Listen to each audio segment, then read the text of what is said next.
No, it was an American singer. Oh, American singer. Yeah. We're talking about Senpai Club. This is Senpai Club Podcast? Yeah, this is Senpai Club Podcast. This is the Ultra Senpai Podcast Z. Zed. Oh, are we live? Yes, we're live. Yeah, that's like that weird transition. No, because like this happened on the Drink Talk Learn one too, where like I didn't know, because I guess when you start having more than a couple people in any chat, it gets harder to be like, okay, everyone stop, you know. So I'm just like, fucking, we're just going live. Yeah, I didn't have a shipper's pie though. Oh, go ahead. Ultra Podcast, the episode 99.5. Now, for those of you who watched the stream on Saturday, you might recall that was technically 99.5, but about an hour into that one, which was actually our Drink Talk Learn stream, for those who might or might not have seen it. If you haven't, it's on YouTube. It's a little wonky on YouTube because I had to cut out a minute because Matt decided to show Sergeant Frog. He didn't play the song, but he showed the Sergeant Frog opening, and they claimed it, and they blocked it like in every country but the US. And not that it's not, I mean, you can still watch in the US. Most of our viewers are in the US. I mean, actually, no, most of our viewers in Japan. But most of the viewers who watch the podcast are in the US. But still, like, my roommate's computer is set up to, like, her VPN's always, like, in Asia. And I'm like, it's like, I better just fix it. So I fixed it, and then they fucking fucked up the audio. Now the audio was, like, off by a minute the whole last hour. So anyway, that's its own thing that we're gonna do repeatedly in the future. Konaru's gonna join us for the next one and get drunk and die. Nope. It's actually a song, Konaru. I like how both Callie and Molly left. Oh shit! You can hear the fucking podcast started in my fucking my thing. But yeah, Konaru, it's actually a song by a guitarist named Hida from X Japan. But anyways, let's move on. As always, I'm Manuel, leader of AJ Connections, and I'm always here. And joining me again, as always, is Konaru. By the way, I have that let me know about audio issues is because I think they both come at the same time too, and like Callie kind of creeped out. I was getting some more Fanime stuff. I was getting my shepherd's pie. She's a shepherd. I don't think I have anything else. So Konaru, introduce yourself. You said hi, I heard, but I kind of blocked. Hi, my name is Konaru, also known as Nyandu. I ate a quarter-pound of spaghetti, and I'm literally dying from the inside out. Nice to meet you. Yeah, somebody touched her spaghetti, and it was her when she ate it, a whole bunch of it. So yeah, it's really good. So worth it. And the girl who was never wrong, it's Callie. I'm cosplaying Eri Pio today because I was supposed to cosplay it at Fanime. Rip Fanime, which we'll get to after we introduce Molly. Molly. I'm Molly, and I didn't make any cosplays for Fanime because I knew it wasn't happening. I had bought this, like at the very start of the year, basically. Oh, you bought it? I was gonna have to edit a lot of it, so it's not even, I didn't do any of the edits, but I did buy the tracksuit. Yeah, I got it. Understandable. I do that a lot too. Pro tip from the cosplay community, well, I guess it's not really a pro tip, because if you're a real pro, you probably make everything. Pro tip from, like, cosplayers who don't want to have to make everything, if it already exists, just buy it. And I mean, like, if someone has, like, a white button-down shirt, just buy a white button-down shirt. You don't need to make a white button-down shirt. And a lot of things, actually, the thrift store is the best place to find them, because thrift stores will have, like, plain versions of things. Especially if every color. You need to make something quickly.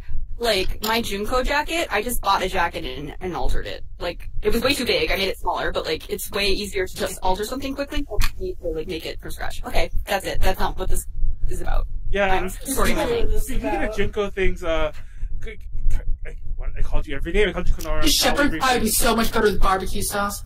Oh yeah, I still am waiting for those pictures. Yeah, I was gonna say, Molly keeps asking me for the Junko. You always ask me, like, late at night. Usually when I'm drinking, it's like I don't drink that often, so like you pick the perfect nights to ask half the time. Yeah. So look at this. It's on my TwitchCon lanyard. I don't remember this button. I don't want this button. You can give it to me. I'll take it. Okay. It's just a choice there. Fanime.com. FanimeCon. Fanime.com. FanimeCon was supposed to have happened this weekend, Memorial Day weekend. We, of course, did the Drink Talk Learn in place of a panel that we were supposed to do. And we're going to wax poetic about FanimeCon and about maybe some other randomness, like junk in general, but mainly about FanimeCon, because we have a lot to say about it. Konaru's only been once, as far as I know. Well, she did go. Twice. Oh, twice? When was the other time? In what years? I know it was twice. Oh my god. I don't remember. I just know it was twice. It was back to back, actually. Did we hang out both times? Yes. I'm not gonna lie, I don't remember the second. That's fine, I don't remember second either, but I know I went. Oh, you're actually right. No, you're totally right. Well, I guess let's just jump into it. I was gonna get some more about like some quarantine nonsense, but I feel like we got all out of our systems when we weren't live. Sucks to be you guys who watch us, like, who probably want to hear it, but we're not going to talk about it. A lot of it's drama that we don't need to go over again anyway. Just, Team Star drama. Oh, God, we actually didn't talk about so many.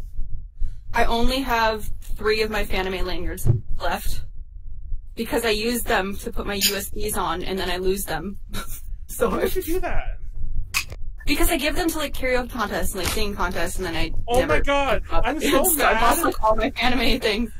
Like, I gave you a USB to use the ALA, and you, like, reformatted it. And it's not so much you reformatted it where it just says, like... I reformatted it to work with Mac. But it's just, like, unknown, and it's, like, all in lowercase. Yeah, because you have to reformat it to work with Windows again. Yeah, I was like, what is this? I'm like, what did you do to it? So, yeah, TLDR, I'm still upset with you. I did ask. That was my con. But that was my con. I mean, no one's ever done that before. That was my con fucking USB stick, and it's like, it's still unformatted. Reformat it. Just reformat it. It takes like 3 seconds. It's funny because, like, it's almost like, what's the word I'm looking for? It's almost like a time capsule in and of itself. Because this, there was, I don't know if it was still there, because I might delete it for space. There was a ton of old panels on there, and there was other people's music on there. Like, I think it even had Heidi's music, it had, like, Tiffany's music from, like, various No, it lives. only had, like, a couple things, and I saved everything and gave it, and put it back on it. Oh. Callie's nodding. Were you there, Callie? I was there for this. I told her to reformat it. God damn it, Callie! Yeah, that was at ALA this year. I should be so yelling about. Everything's still on it. It's just, you need a Mac to reformat it. Well, I'll look at it later. It just shows up weird now, and I'm just so upset. He's just annoyed that it doesn't have a name anymore. Yeah, to be honest, that's really it. I mean, I could technically rename it to whatever I want, but I'm like, I don't know. Yeah. I'm gonna name it Callie's Folly, because, like, she apparently does make mistakes. That wasn't a mistake. Oh, you got the Molly one, too? How much did you pay for the Molly one? $30. 30? Yeah. That's too much. Like, the But it's me! The I'm a little duck. You should cosplay her. I have the Molly one. I wouldn't have given it to you, but I have the Molly one. It's funny because Molly's, as far as I know, she's still in my town in New Leaf, but yeah. But she's just like a very plain duck. She's not even one of the cute ducks. No offense, Molly. She is. She's one of the cuter ducks. No, I don't think so. She's so Some of the funny. ducks are ugly. Oh yeah, there's actually one of the ducks that has like spots that I think is hideous. But not because she has spots per se, just the coloring. But your face has spots. Well, first thing we can talk about, if you missed anime, there's a website. There is a Facebook group, and it is a online. Oh my god!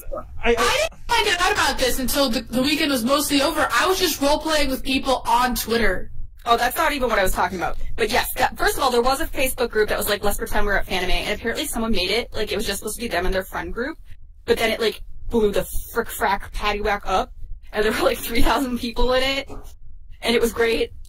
Not gonna lie, because people were just like pretending they're like, oh, so excited for the gathering later, and like a bunch of other stuff. But what I was going to talk about, because that is a little over. Fanime is over. There's a online artist alley. So if you want, and you can just like post like, I'm in search of this, and anyone that has that in their shop online can just, tell you that they have it, and I went a little bit crazy, and I got some more Evolutions pins, and then some Evolution buttons, the whole set, yep.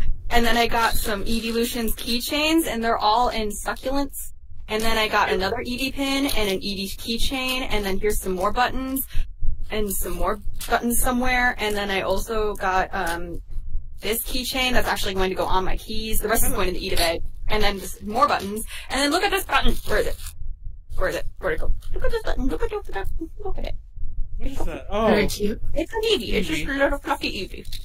I went a little crazy, so if anyone's watching that was in that group, thank you for making me spend all my money. Not really, I didn't not much. All my money. But it was, it's really cool too because it's like there might be people in there that you don't go to the cons you go to, so that you can like see, because some of the artists I definitely recognized, but there are some in there that I know I've never seen before, so they might be like not going to California cons. So it was an exciting time, and that's on Facebook. Yeah, like we'll put it in the... I have a link to both the group and the Artist LA thing if you're on YouTube. Mm-hmm. If you want to throw it in the Twitch chat, you can go ahead. But it's I forgot to go to Twitch.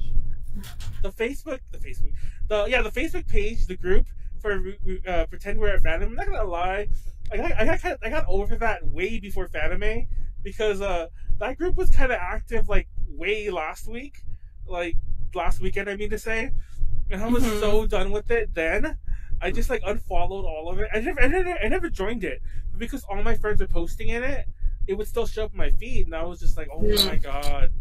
Like I can only see the person talking about buying hot dogs, like the first time. Like real Fanime. Yes. Okay, but low-key, as someone who comes from out of state, for the hot dogs, like that's like one thing I actually do miss about anime. Like I saw some people posting that they made their own at home. I've made my own at home before. I was thinking about making my own. I might. It's worth it. And they called them safety dogs. For the oh my god. But for the I'm gonna do record, it. I'm not one for all the condiments anyway. So and you can just buy those hot dogs. They have various brands. Why are you so lame, Manuel? Manuel, when he gets a burger, he just wants like meat and bun and cheese. Cheese, yeah. Unless it's the Cheesecake Factory mac and cheese burger, then he wants that. That's still like cheese and whatever. It's basically it's funny. I'm going to the bathroom. Manuel made me upset. Oh my god! Like I upset her that much. I used to be like that too when I was 10. Are you trying to say I've something, always loved like the California burger, which is is gotta be avocado. Yeah. No, it's just the California burger in like other states. And even at like Carl's Jr., if you order the California burger, it's lettuce, tomato, mayonnaise, ketchup. Ew. Weird. In Texas, California just meant avocado. Yeah, exactly, and that typically is what like, I always thought of. I mean avocado, but for some reason sometimes if you order a California burger, it will mean avocado. But like before that became a thing, it was still people would still call them California burgers. It's funny because like. I am picky with like food. I'm picky with. First of all, I mentioned this not to get too far off topic, but I mentioned before I don't like sauces. I'm a huge. God, you have a white person's palate. Well, okay, I don't like most. No, it's funny you say that. You're like this hot dog's too spicy. No, it's funny you say that. Is there actually. pepper in this? Shut up, Callie. It's funny you say that because I can't stand most quote unquote American sauces. I can't stand mayo. I can't stand ketchup. A lot of people can't stand mayo. Ketchup? I hate mayo. For the record, but my body knows that it's just 70% oil. Oh yeah, and mayo's disgusting. It is. It's gross. I can't stand like most other like burgery spreads, like spread but for ketchup? example. You don't like ketchup? For the record, fun fact, even though I said American, I found out a couple weeks ago that apparently ketchup has its origin in China, so that's why I misnomer me saying that. But I still. But it's very popular in America. But apparently, it has its origins in China. Go figure. Ketchup does. Ketchup?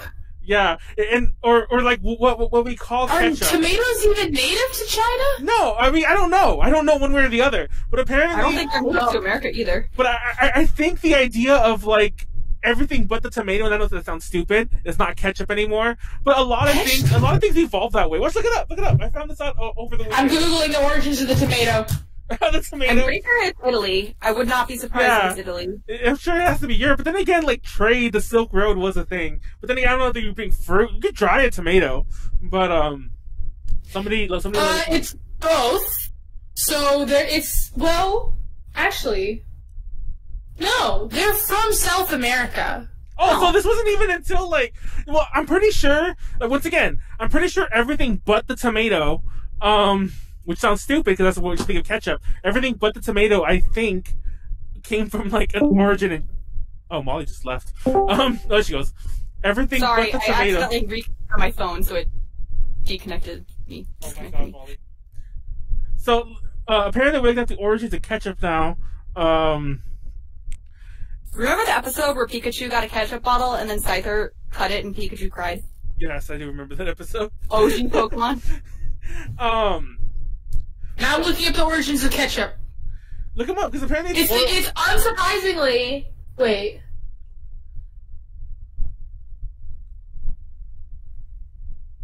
Oh. There's just theories. Oh, well, I mean, Sure. to be fair, the place where I was like, it was something on sauces. The thing I was watching mentioned that, like, oh, it's believed to... Oh, no. Not ketchup. The word ketchup. Oh. What did that come from? I don't know what... Yeah, so I don't know what you're talking about, but they're talking about the word ketchup. And then it's very possible that the sauce existed in some other name somewhere else first. But also, it's probably changed a lot. Thanks for watching Ultra Ketchup Z. Why is my video not on? Yeah, I was gonna say, like, and Konaru's still, like, sick in the bathroom because of me. Oh, there she goes. It's from the UK. Ketchup originates in the UK. Well, so do a lot of, like, mustard and so on, and... I don't Well, like yeah. mustard. I like honey mustard. I've tried to make myself like mustard. Like I am the same way. Although I do like mustard as an ingredient in things. Yeah, like that's why I don't put mustard on my burger or anything. Yeah, I don't really like. I don't like it if you can taste the mustard too much. Like, I'm the same way when it comes to like mayo. Like personally, like I'll get a little burger, a little bit here and there.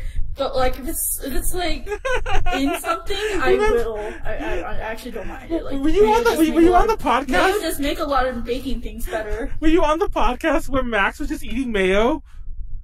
I don't know if you were. No, but it sounds like her. I believe that. She was just I eating do mayo. like. I usually when I go to Subway, I'm like, I want mayo, and then they put it on, and I'm like, I want more. No, because that's I'm actually the complete opposite. Like I asked them, please do not put a lot of mayo. No, Just like for. The only time mayo is acceptable is in like an aioli or like a sauce where mayo is the bait. That's the only time mayo is acceptable. If you come near me with that shit, dead ass. Well, like Thousand Island is basically mayo and ketchup. I mixed actually don't like together. Thousand Island either. Yeah, I mean every sauce is mayo with something else, and those are fine. But like, Do you oh my like god, tuna salad? no, I hate fish. Okay, well, Oh, I hate anything that has mayo as the main ingredient. Like Look at the potato 10-year-old salad, here who wants salad, such fish. all those I things. love salads that aren't really salads. Oh, Except for Jell-O salad. boy, Raise shit. your hand if you know what Jell-O salad is. oh, it's disgusting. I know what it is. I don't like it. It's disgusting. I Yeah. don't like it either. Exactly. Jell-O salad, for anyone that doesn't know, it's basically Jell-O and Cool Whip. And, like, some sort of fruit. Usually the Yeah. fruit that corresponds with said Jell-O flavor. And it's very common in the Midwest, and it's very Wait, common that's in... not that bad. I thought you were about to say Jello and mayo. Jello and cool is delicious.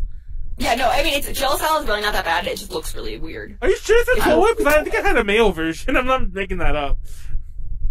I've never had a mayo version, no. Maybe But it's like, I really trust ghetto Molly, or she's from the something. Midwest. Well, then If you again, ever like, go I'm pretty to sure. a Midwest church function, like, for me, it's mainly just been funerals and weddings. At weddings, not so much, but for funerals, you know how people from the congregation will, like, make stuff for the family, and it's always just, like, 15 types of Jell-O salad. Yeah, I'm not saying that by any means is mayo a savory food, but like savory Jell-O foods are a stupidly regular thing. It's not savory. I just finished saying that I wouldn't call mayo a savory food.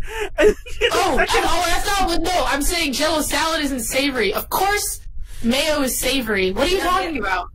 Savory is really, that's not sweet. Yeah. Well, actually, but it, like, I'm telling you, if you're not talking about flavor palettes, then savory means anything that's not sweet. So obviously mayo would be savory. Well, but let's is back sour up. stuff savory? And spicy No. stuff. Spicy is savory, but is sour savory? Or is that a Yes. different thing? I'm talking about, if you're not talking about flavor palettes, then savory has a specific word. It's umami. It's just another synonym for umami. True, yeah. But Okay, typically, Callie's going crazy right now.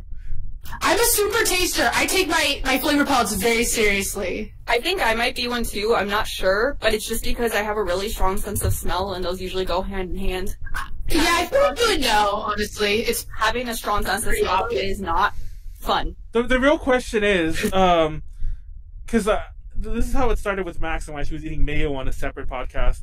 Because we were talking about, for those that don't know, I always talk about Party City, but for those that don't know, my first job was at a Subway. I worked at a Subway for it feels like a lot longer than it was when I was a kid. It was only less than a year. But worked at a Subway, and one of my least favorite things to do was to make a meatball sandwich for customers. Because for those who okay, first of all, I don't know who likes meatball sandwiches here. I've ever had one, really, but like I assume I would like it because it's meatballs and bread. Exactly. Thank you. A standard meatball sandwich is just meatballs, cheese, bread. You know, that's it. Period. Maybe some veggies. Maybe if you want some bell peppers in there. Maybe some tomatoes. Maybe, but whatever. It's usually just meatballs and bread. But for some reason, that never happened at the Subway I was at ever. Like never, ever. Except it was me making it for myself. Because if I made it for a customer, half the time they would want mayo on it. And like one of the more common ones is to put mayo and lettuce. Sound bad. It sounds terrible. And like lettuce is weird, but mayo no. And then when I brought it up, like Max was like, "I love mayo on my meatball sandwiches. What are you talking?" And she was one of them. And I was like, "What the?" And you don't even get it. Like there'd be some customers who would make us like kind of make it almost like into a tuna sandwich where you like go up and down and just like cover the whole like thing with mayo. And I'm like, you realize that's like marinara sauce and like ground beef under. It's disgusting. It's disgusting. And I hated it. And I hated making disgusting sandwiches for people because I'm like, it made me sick. I hated it. I hated it so much. Also, tuna sandwiches were just full of mayo, and the people would ask for more mayo, and that was disgusting too. Because I hated mayo. But yeah, that's Subway for you. Also, Molly's gone. Because Molly works food. So I don't know if she would agree with me. I'm not going to lie. Well, then again, Molly works at a restaurant. I'm not going to lie. I'll be straight up with you. 17-year-old Manuel working fucking minimum wage at a Subway. I'll tell you right now, I would worry about anyone going to Subways during the Corona times. Because I barely gave a rat's ass about, like, you know, taking care of the place then. Imagine now when, like, it was dire necessary. They're cutting hours and cutting employees and firing people. No, I can tell you right now, not to scare anyone, but as a fucking kid working a minimum wage food job, you should be really scared eating fast food. I'm just going to leave it there and move on. Because I saw some shit. I actually wasn't that bad, but I saw some shit that I've said in other podcasts. You remember some of my stories, right, Konaru? About the guy who squeezed tuna through a dirty towel to drain it. Oh. I laugh because it's like funny now, but it's really disgusting.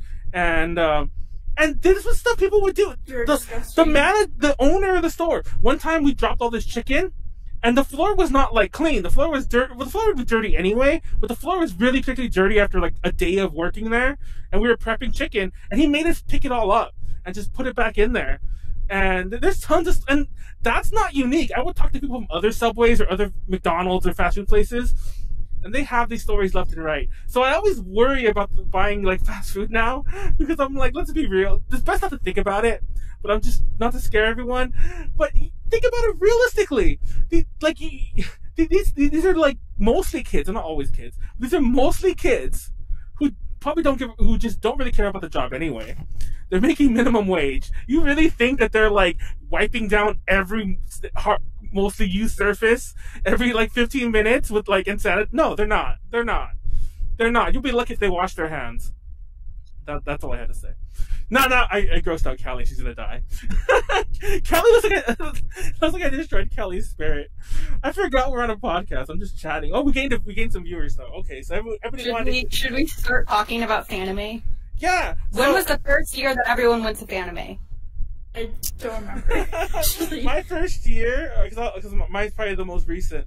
My first year was 2013. Yes.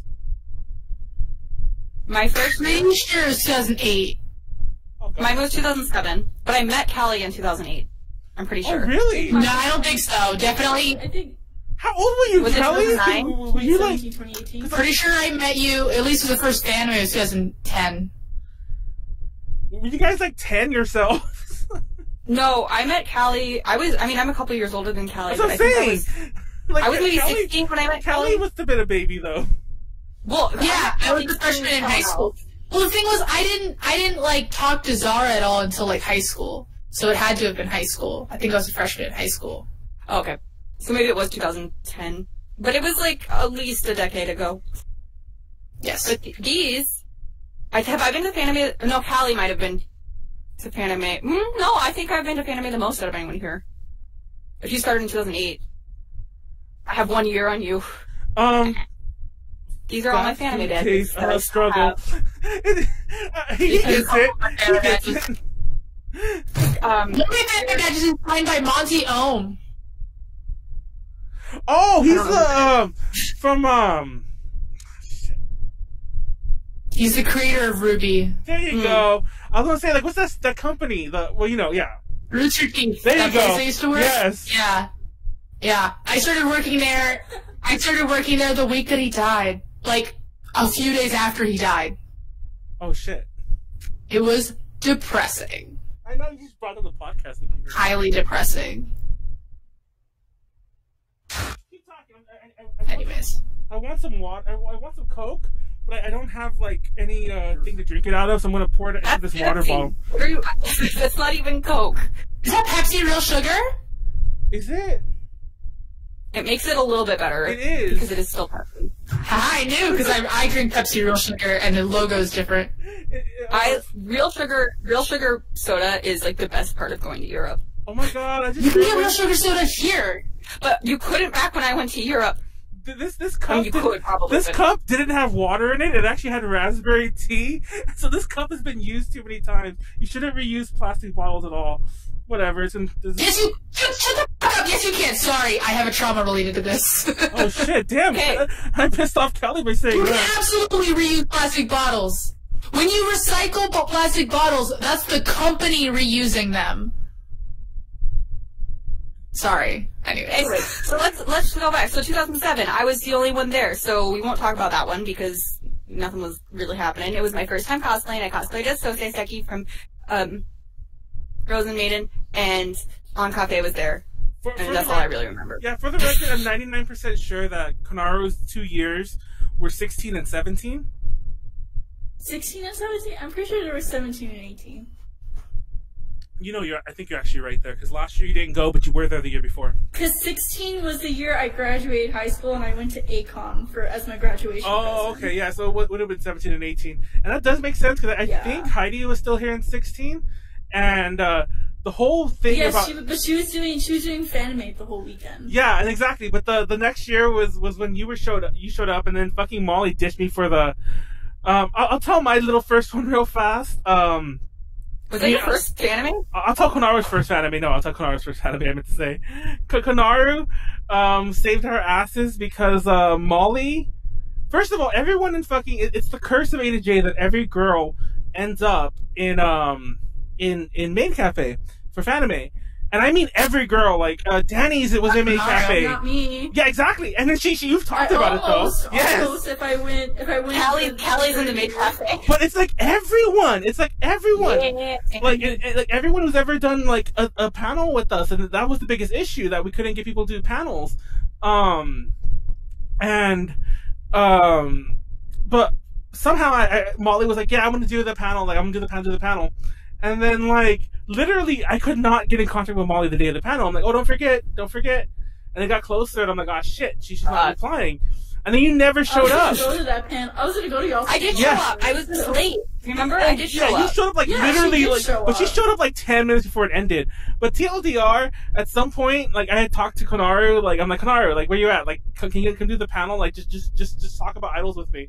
Like, it's now. It was, like, I think it was literally, like, within, like, a half hour or so of the panel. I think I was going to the panel anyways, so it was like, it kind of worked out. So you showed up, I think you were wearing a Nekopara cosplay, if I remember correctly. Yeah, I was wearing my Nekopara cosplay, and then after that, it's actually funny I met because up with my boyfriend, he was drunk, and I had to carry him back in my heels. Oh yeah, I remember you told me about that. It's actually funny because I actually didn't know what Nekopara was really at the time, so I just thought you were like in a maid outfit, and I was actually kind of annoyed you were in a maid outfit, because I'm like, god damn it, you two! It's like, this is the whole issue, the whole reason. I wasn't part of Fanimaid. potion. I wish I was. I was gonna do it like my third year, but Do it! didn't happen. I want to. Like when Fanime, when all this shit's over, I actually want to go back to Fanime and do Fanimaid. Well, you haven't even officially done it yet. But I'm glad that you're so excited. Like I was saying, everybody's been doing. Everyone, for those who don't know, A to G is like mostly girls. Or let me rephrase that. It's not like mostly girls. It's a higher percentage of girls than anything else. And it doesn't matter. Like I said, like whatever. huh? What'd you say? I said that, I think that's what mostly means. Oh. Anyway, Callie is just like on everything I'm saying tonight. What the hell? I'm always on everything you're saying. You're just more conscious of it because I was right about the Drink Talk Learn. Wait, is Callie officially A to J now? Did it happen? I've done more podcasts than almost anyone else. No, she definitely has. Fun fact. Callie became part of A to J the way that everyone else does. You just start going, start being on you're on it. And then like and the next con, part of us. yeah, the next con we'll like work you into a panel. We'll do like a panel on like fucking something, not one that we already do, but like something weird. Huh? How to join A to J. How to join A to J featuring Callie. How to accidentally join A to J. Bamboozle them. But no, that's legit what we do. That's legit how we. I think there's like the rarities. Like Konaru is actually one of the, and even that Konaru's not really that like Konaru joined through like Fanime, but like the true I didn't accidentally join. Yeah. I was pretty much like, no, I want to be part of this, but like it was I still. want to be a part of it too, so I might just screw you over like next year. What the hell? Everyone just did, but yeah, like everyone ditches us for Fanimaid. Like I said, like literally everyone. And it's really one of the best like anime or maid cafe experiences you can get, like either working or like what do you call it, being in it. Honestly, it's really fun. I do it mostly for the performances. Like my second year, I actually don't think I tabled at all. I didn't have any tables. I just was doing performances, but it's still like it's really fun, and it's like really a community outside of the con as well. Like we all keep in touch, and like throughout the year, if a song comes out, we'll like post and be like, "Oh my God, someone do this for me at live next year." And it's. I would like to note, for Anime Fade Cafe. Oh, what did I just say? Anime Cafe. Anime Expo Maid Cafe. That is like a crazy tight knit group. Like we have all these events, like many events that we meet throughout the year because we're all in SoCal, because you have to be basically to go to the training. We all meet up all the time, and like the trainings are once a month for half the year basically. And you start meeting in the morning, and then we just spend the whole day together basically. Yeah. Like out there, the training ends at a certain point, but we just spend the rest of the day together. I do want to do the anime or the AX Maid Cafe, but since I'm so involved in like the karaoke thing, it's like it definitely there's You clash there. 100% cannot do anything else if you're an Anime Expo Maid Cafe. Yeah. So that's like the one reason that I haven't done it, because like the karaoke team really wants me to be with them. We've actually done several podcasts on maid cafes before. I don't want to dive too far into it. My views on it. No, I'm not saying to stop you guys from talking about it. But like, I've always been what I do love about Fanime's Maid Cafe, which is called Fanimaid, which I kept saying both. Fanime's Maid Cafe is, like Molly said, is the performances, which I'll admit I haven't been to in a while. Mainly because, this year didn't happen. Last year, it was because we had interviews during, like, all of them. Like, we had a ton of interviews last year. Guest interviews. And I think one of them, we could have went up there with all of our equipment, but, like, most of our interviews, like, we were just, like, we would do it, then we'd go back and we'd make sure everything was okay, and we'd take everything off the computer, so put everything onto the computer or whatever.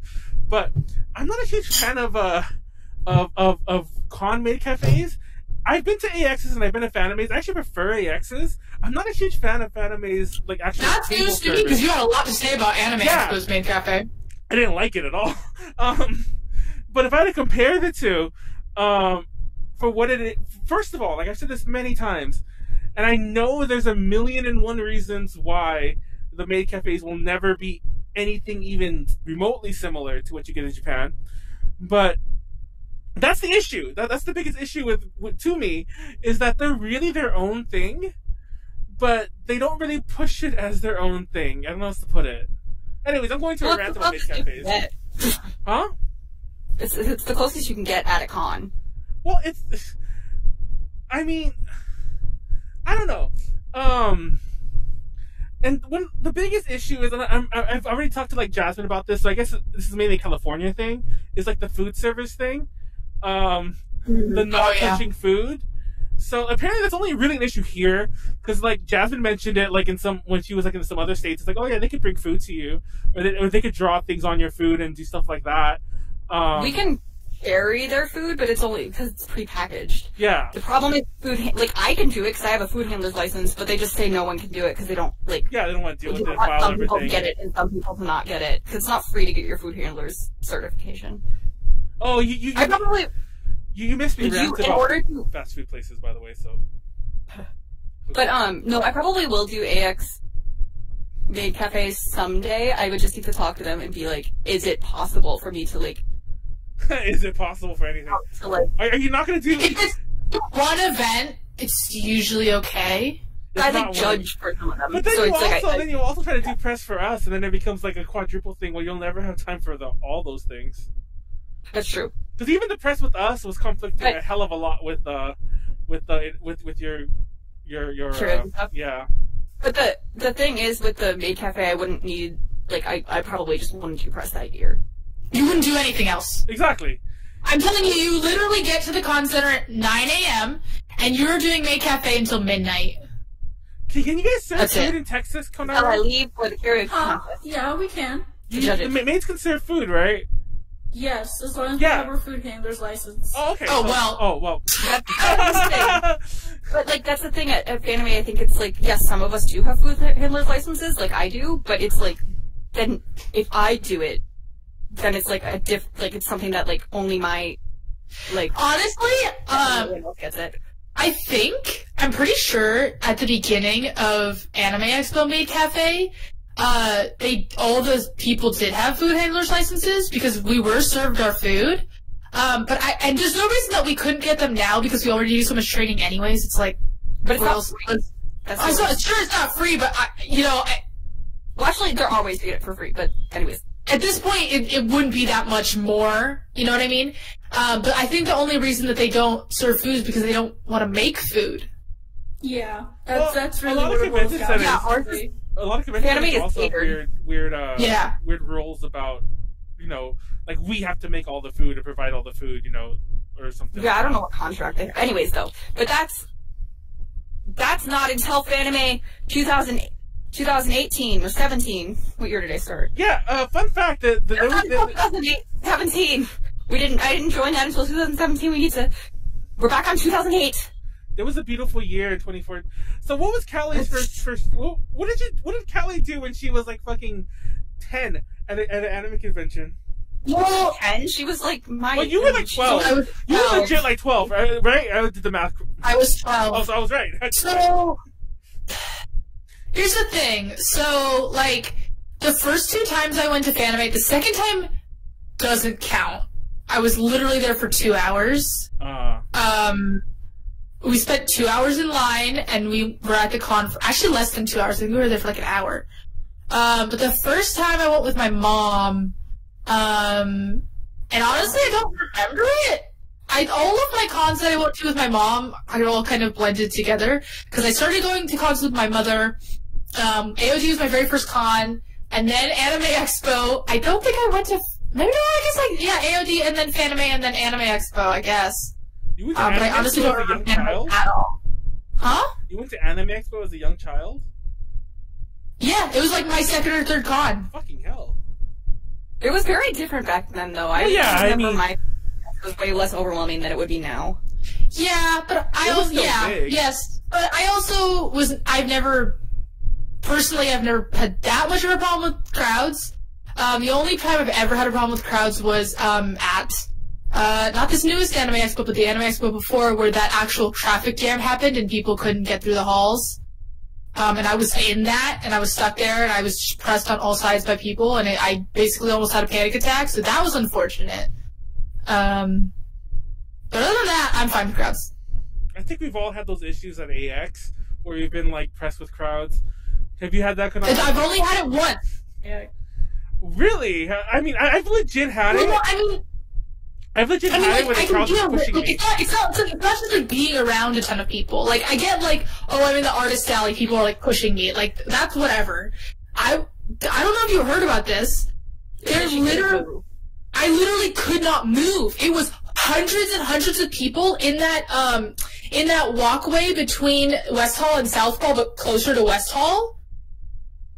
Like, no one could move. It was actually... Yes, yeah, I know what you're talking about. Yeah, okay.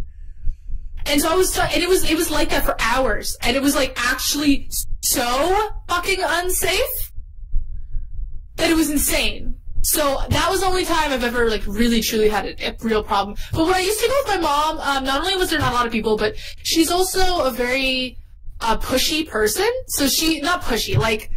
She'll just get her way. So, like, there's a lot of times where we would, like, be sitting down somewhere, and, like, rovers would be like, I'm sorry, ma'am, you can't sit here. And she's like, I'm 55 years old. I'll sit where I want. And they're like, okay. Oh, my God. We laugh about it, but your mom sounds like a Karen. I'm just kidding. My mom is, like, she's certainly a character. I didn't say character, but there you go. Why did you say I'm a carrot? A Karen. Yeah, I thought you were Karen. She's like, I thought Manuel said carrot. I was like, right? Why does everyone hear carrot? Your mom's a carrot. Like, rabbits eat her. She's a carrot. I almost said carrot. She's a Karen in certain situations. No, I'm messing with you. I'm messing with you, obviously. I'm just thinking about it because she's kind of. But okay, that to be fair, it was like dumb. It was. She wouldn't do it like if it was a valid like oh sorry you can't sit there. It was like we were like way off in a corner, like no one it wasn't a problem that we were there. And so when they came to tell us to move, she was just like, there's no reason that we need to move. There's no one here. Trying to get better light. Fell off. How did it fall off again? One thing that I already talked about this earlier, when we were not on the stream. But so, okay, this is 2008's badge, right? RIP 2007. I don't know what happened to that badge. Hopefully I still have it somewhere. This is 2008. This is 2009's. This is 2010's. What happened? This is just a piece of... That's your 2010? This is my 2010. Why is my 2010 a freaking piece of construction paper? Probably because you got it at con. Did I? Yeah. I forgot. Where are your badges, Konaru? Oh, you're not even home.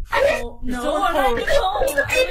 I would be showing them if I could show you pictures of like my. Oh, when you get it at con, it's a piece of paper. Oh, see, you messed up, Molly.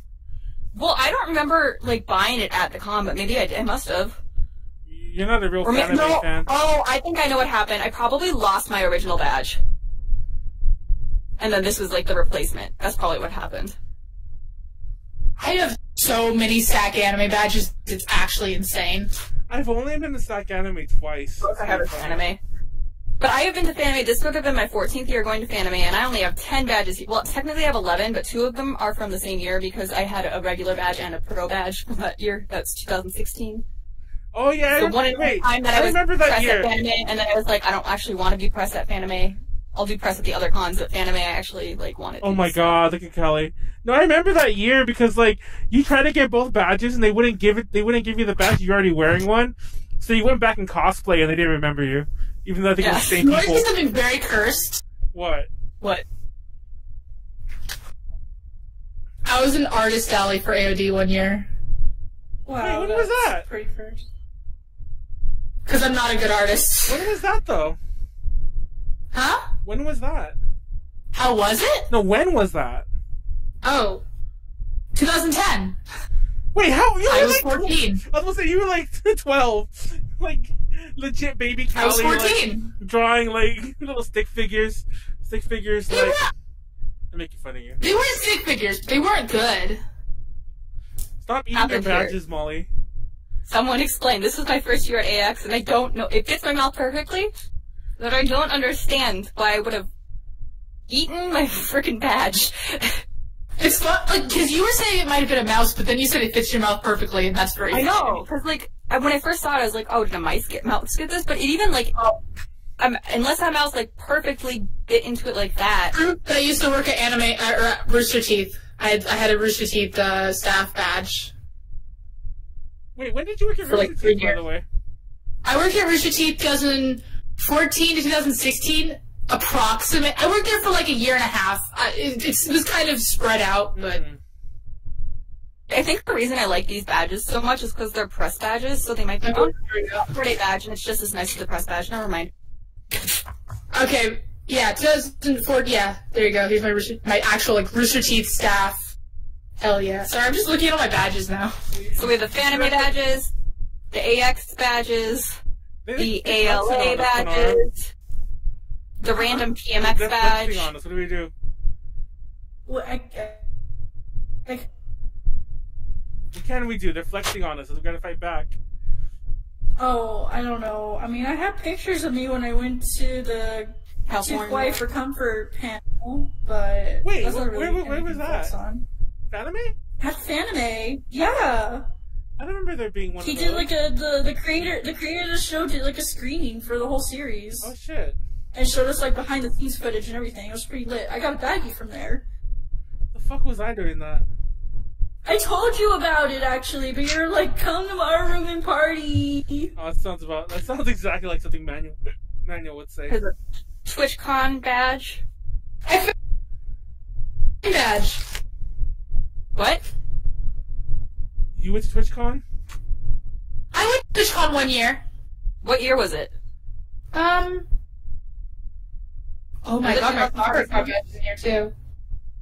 It was not this last year, but the year before, so 2018. Okay, I went 2017. But I also have that 2009. two of my Minnesota badges, and I don't know where the rest are. It's possible that they're lost forever. This is Anime Minneapolis. Don't go to Anime Minneapolis. The one time I went to SoccerCon. Oh, I don't have my SoccerCon badge either. I wonder have been to where that SoccerCon is. a couple times. I wonder where that is. I'm like really kind of sad I don't have all of them. It's mainly the Fanime. Those are the ones that I like actually want all of them. The rest of them I don't care as much. But this is Anime Minneapolis before we all realized that the guy that runs Anime Minneapolis is not a good person. You should not go to Anime Minneapolis. Does it still happen? Yeah. I think it does, yeah. But this is the first year. This was the first year it happened, which was in 2011. And then this is Anime Detour. And I've told this story before, but I'm going to tell it again because now I have... I'm telling my story, my badge story about Anime Detour. So this is Anime Detour's badge from 2010. But they all are kind of like this, and they have a thing where they're yellow if you're under 18. I was under 18 at this time. I was 17. And then if you're over 18, then it's an orange badge, which I actually think is a good idea for various reasons. Those sound very easily confusable, though. Like, I could barely tell some of those colors apart sometimes. It's very obvious native color. Not to say, like, I'd be like, I'm trying to pick anyone up, period, at a convention. But still, like, you would think it'd be more like red and blue. Like, two very different colors. Or black and white, you know. Well, anyways, though, the point is that I was wearing my badge, walking around with my friend. I think I was cosplaying from Homestuck, probably. I don't know, who knows. We're going fucking weeb. Yeah, because I remember I had just gotten off the escalator with my friend who had made me my trident. Oh, I didn't put them all on. I thought she was legit gonna put them all on. My 2x trident. No, there's no way I could. There's no, like, access point. But basically, so because my badge was like this, it was turned around. This guy runs up to me and he's just like, orange, orange, orange, and like flips it over and he's like, God damn it, because it was yellow and it meant I was under 18. And I was like, that was so gross. Creepy. But at least he was like, okay, thank God. He immediately backed off. Yeah, he immediately backed off. Well, I remember at Anime Black and White Ball once, there was one year where like a bunch of people asked me to dance and they'd be like, oh, so how old are you? And I'd be like, oh, I'm 16. And they'd be like, oh! So just like immediately like... Oh, convention hookups. It's funny, like... I wasn't hooking up with them. No, I'm not saying you were. I'm saying the concept of them. For all the convention partying, that's one of the things I've never understood. There's much... As far as I'm concerned, maybe I'm just, like... No offense to anyone who, like, uses cons as the only time to get out. But I'm saying, like, maybe it's because I'm like, oh, that's the last place I'd probably want to... Not so much, like, meet someone. That's the last place I want to meet someone in that kind of way. But, like... I just never got the concept. It's like you can meet people in much more natural fashion. Donkeys are also iconic. I think that it's a really good. It can be a really good place to meet people if you live in a place where there's not like as many people that share your interests. But I will say that I've like had people. I remember. You might remember this, Manuel. There's this one guy that like asked for my number at AX one year, and I gave it to him, and he was just like he kept texting me. I don't like, remember that. And he was like, "Oh, so much for like being like." What did you say? It was like so much for. Because I think I told him I was like, "Oh yeah, you know, like I prefer kind of like if a guy like pursues me a little bit or whatever," and he was like, "Oh okay," and then I guess he took that as like. Let's be super, not aggressive like in a scary way, but just in a sheer volume of text way. And I remember I was talking to you and I was like, Manuel, how do I get this guy to stop texting me? I remember that. I actually do remember that. Because we were like walking and he was just like, he's like, why aren't you responding like so much for being aggressive? I was like, whoa dude, like you need to settle down a little bit. Like this is a little bit much. Like he seems like a really nice guy when we were talking at first. That's why I gave him my number, but it was just like. In the chat, not saying that always happens. I'm not like trying to overgeneralize, but that did happen. It's just something. That's stuff like that can happen outside of anime conventions too. Well, I will say. Well, we'll just leave it there. But anyways, I think in the chat's mentioning about the time he went to SoccerCon, and I was mentioning how I actually roomed with him at that con, and he's like, "Oh, the time it rained really badly." I'm like, "Huh, welcome to Seattle." First of all, when I went to Seattle, or when I went to SeattleCon, when I went to SoccerCon, it didn't rain at all. Well, that's like, like Seattle, Washington area in general is very overcast. Yeah, I know. We were lucky that it didn't rain. Yeah, but I went the year that weed was legalized. Oh my god! Wait, we roomed together? No, I roomed with the Shisha who shall not be named. Wait, so did I. No. Are you sure that was the year that weed was legalized? Maybe it was the year after then. Yeah, because I think we went right when it had been legalized. And it was. I thought it was right when it was legalized because it was fucking wild. I don't know if you guys smoke or well, no, Molly does. And I went for the first year that she went.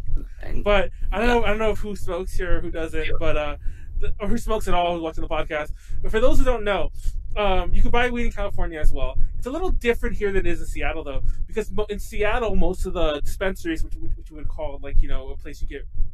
Weed from. I keep saying weed. The place you would get marijuana from. Marijuana. Yeah, marijuana. The ones in Seattle usually have a place where you could smoke it there, and that blew my mind. Some of them in LA do too. Yeah. I don't think they're supposed to, but some of them do. Yeah, I was gonna say if they do, they're not supposed to, and I won't name them, and I do know a couple too. But let's not name them because they're not supposed to be doing that. I don't even know what their names are. I just know that. But in Seattle, they have basically like.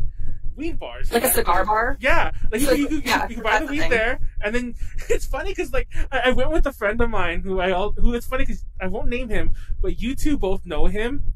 I won't name him. Isaiah knows him. I won't name it. Anyways, and he was talking about going there to smoke, and the term he kept using the whole time, and I didn't want to because some people do use it for this, and this is technically why it's legal, but I didn't want to be like. Dude, shut up. Just admit it. He's like, yeah, it's like I go there to medicate, and I go there to get my medicine, and then I smoke it. I'm like, we are not here to get medicine. We are not here to heal anything except maybe reality. It's like, what the fuck? Well, in Minnesota, at least in our cases, not saying that legal, but only from a medicinal standpoint. And when my mom was on chemo, for the record, also, not to interrupt one last time, I think it's legal everywhere except for medicinal purposes. It's recreational. It is recreational in Seattle, which is why you can smoke it there, and it's also recreational now in the U.S. But anyways, go on, Molly. No, California. Sorry, I went to the California. Sorry. No, but Minnesota, it was like after I was in college that it got even medicinally allowed. It was decriminalized. Yes. Had it, they would maybe give you a fine, but whatever. But it wasn't. That's actually not decriminalized. That's not the case everywhere for sure. Okay. Yeah. You can smoke weed in Texas, I think if you were selling it, you would still get arrested. But if you had it, they would just take it away, basically. And from what I know, I don't know. I don't know. I've never experienced it there. But my mom said that when she got her prescription, it was like she had to wait outside and be carded, and then it was just very almost like going to a bank like everything was like very secure, and I was like, God, that's super different from California. It's basically like, I mean, it is still kind of secure to go in for some of them, but some of all the ones around me have arguably armed guards in front of them, which is terrifying. I think it really depends where you are. Yeah. I've been to both. Not that, I mean, I've never actually gotten anything for myself. It's just will be like, friends will give me money and be like, hey, I'm doing this, can you go get this for me? I do not smoke. I'm not just saying that, like, I really haven't ever gotten I don't know, Molly, I never smoke. What are you guys talking about? I'm not anyway. You do smoke. You have bought it before, so does it matter if it's for you or not? I know. No, I mean, I know. Damn, Callie, you're on everyone tonight. Jeez. This is what it's like on the other side. Often. Like, I very rarely do. It's always only been Konaru, did you smoke? Other people had it. What? Do I smoke? Anything? It's not like legal in Texas. No, it's not legal in Texas. Are you sure? Well, I mean, technically, it is sort of legal, but like, we're such in a gray area right now. Oh, yes, you're right. Yes, you're right. Never mind. I won't name the friend of ours in Texas that does it. Apparently, they go somewhere else to get it. Anyway. And I don't mean like the drug deal in the corner. I mean they go to another state. But obviously. Oh, can I tell a fun story? When my mom was first going through chemo, my dad's an attorney, and one of his attorney friends gave her like a weed caramel. And he was like, "Hey, just try this." My mom never got a chance to, and I'll tell you why. He's like, "Just try." Yeah, I know where this is going. Edibles can like really hit you. And so he told my mom, who is an adult woman, to just eat half. And then she put it on the counter, or on the table, and left it there, and then she came down and she's like, oh, where did it go? And she found the wrapper on the floor next to my dog. Oh, no! 12-pound dog. Ate the whole thing. I thought it was gonna be that you ate it. No. And, and they were like freaking out because weed can be, I mean, to people as well, it can be toxic in high enough dosages. And especially to a dog who's only like 12 pounds, like that's, you know, they can't handle much. Baby. But she was fine, she just slept really, really well. Oh my god. Like, yeah, my dog Sophie is basically a cat. She can get up on the table. Sometimes my mom comes home and the placemats are all askew. And she's like, Sophie, I know what you did. I know you went up on the table. This dog has also gotten a steak, an entire steak that my dad left out for my mom. And then my mom comes down and she can't find it. She's like, oh, did you eat it? And then they found a dog with it in her bed. A steak that was like as big as her. Oh man. I want to say two things before I tell my little thing. Actually, one thing, then I'll tell my thing. Isaiah in the chat asked who the person is, because I mentioned how the person I went to go to the dispensary in Seattle with was a mutual friend of all of ours. I will say even Callie? Callie knows this person? Yes, and I'll tell you why, and you'll know who it is as soon as I say it. I'll say it like this: we've all roomed with that person at some point, not all together, but we've all roomed with this person. Even Callie? Yes, even Callie, and that tells you exactly who it is. Callie knows exactly who it is now, right? Yeah. Yeah. Wait, when did Callie room with you? No, I said not all of us together, but when not Callie at the same time. Yeah, we all roomed with this guy, with this other guy. So it has to be the last con that we went to. Yes, Molly, the one who... Molly, you're so dense. The person you... I don't want to name it because people might know, but yeah. Somebody that... Yes. Yeah. And it's kind of obvious. If you knew the person, I don't really hide it. I just don't all the time. Like, well, how am I supposed to know all the people that Callie has ever roomed with? Like, we room together now, but like, there was a period of time where we didn't. The last one, but anyways, yeah. Anyway. Oh, I got it. Okay. So yeah, it was him. That doesn't surprise me. Yeah, for the record, I don't think he's anything secretive about it. I just don't want to put his shit out. I never mentioned it really, so I just don't want to like put his shit out. I forgot that ALA happened. But now I will be real here. We went to sleep, and he would like come in after we were asleep and be gone before we woke up. When he came in. What was it? I forgot who it was that told the story. I don't know if it was you. Callie was also on the floor, and he would come in and just like fall over. Yes. He would like be on my blankets, and it was very frustrating. Yeah. Anyways, it's funny because I don't remember who told that story. If it was you two or Rachel, but I think it was Rachel who actually told me. And they just say that he would just walk in. Or one of the nights, I don't know if this happened every night. One of the nights he just walked in and just fell on the floor. Like, literally face planted. Yes. Literally face planted. Like, yeah. just, like, It was actually terrifying. just like passed out. That's pretty funny. Oh, that's terrible though. But no, I've actually had a horrible, and not just me. I don't want to say like I'm just like the rogue person. Ada J has had like a crazy. I don't know if we should tell these stories. I won't tell them all. I'll tell one. I'll tell the Fanime one. Last Fanime, I'm taking pictures with. I think it's just like LMAO. It is the homie. He knows, yeah. But last Fanime, and to be fair, I'm not saying we're always like hopped up on edibles, but last Fanime, I was walking around with like Kaz and a few people. We were taking like some photos and stuff like that, and we were killing time before our first panel, which was a panel on Macross. That was me, Rachel, and Leslie. People we've all had on the podcast before. For those of you who watch regularly, Rachel. Leslie was actually on the Macross podcast we did, and I'm killing time before that panel. And I ran into a friend of mine doing a photo shoot, and I steal some pictures with his model or whatever. And it's a friend of mine. They're both friends of mine, so we're like whatever. And he's like, hey, you want an edible? I'm like, sure. And it was like a Rice Krispie thing, and I'm like, sure. This looks there can't be much in this. So I ate like the whole thing, and like it was about the size. You ever get like those fun size Rice Krispie treats, like the individually wrapped ones? Yeah, sure. They're pretty small. Yeah. So but you still shouldn't eat a whole edible, like, okay, really yeah. ever. So I ate the whole thing. And it was about that. It was about that size of it was made to about that size. I ate the whole thing, and we're still walking around. I remember I went to we were staying at the Hilton, but I went to the Fairmont just to check out our room to see like what our room placement works, if anything was different. Then I came back. We went to Subway. We're eating, and I'm eating, and I'm like, I feel a little weird. I'm like, I don't know why. Like I think I'm sick. I think the food's I think this food's not good. I'm like, wait. Because I'd forgotten. Completely having forgotten. Yeah, I completely forgot. And then all of a sudden it hit me. I'm like, Kat, we gotta go back to the hotel room right now. The edible's hitting me. So we go back to the hotel room. And I don't know if anyone... actually, no, because nobody was there who was, like, on the podcast. But, like, I went back to the hotel room. And I'm there with Kaz. And for those who know, Kaz is a X-A-J person. And she brings back to the room. I think it's just me, her, for a while. And I just sit there. And I'm just, like... I just start staring at the wall. Like, just the wall. And I'm like... That wall looks pretty cool. Oh my god, that fucking wall. And I'm just sitting there staring. Then suddenly Yuji walks in, and I think most of you know Yuji. She was rooming with us. She shows up, she just took a flight there. And she's all like, all I hear in the background is her talking to Kaz, like, what's wrong with Manuel? And like, Kaz like, thank God you're here, I'm gonna go right now. And she's like, and he's just like, why, what happened? Like, he's been staring at that wall for over an hour. And then it gets worse, because by now everyone's showing up at the room again just to hang out, or like, because they've gone around the con and they're like done.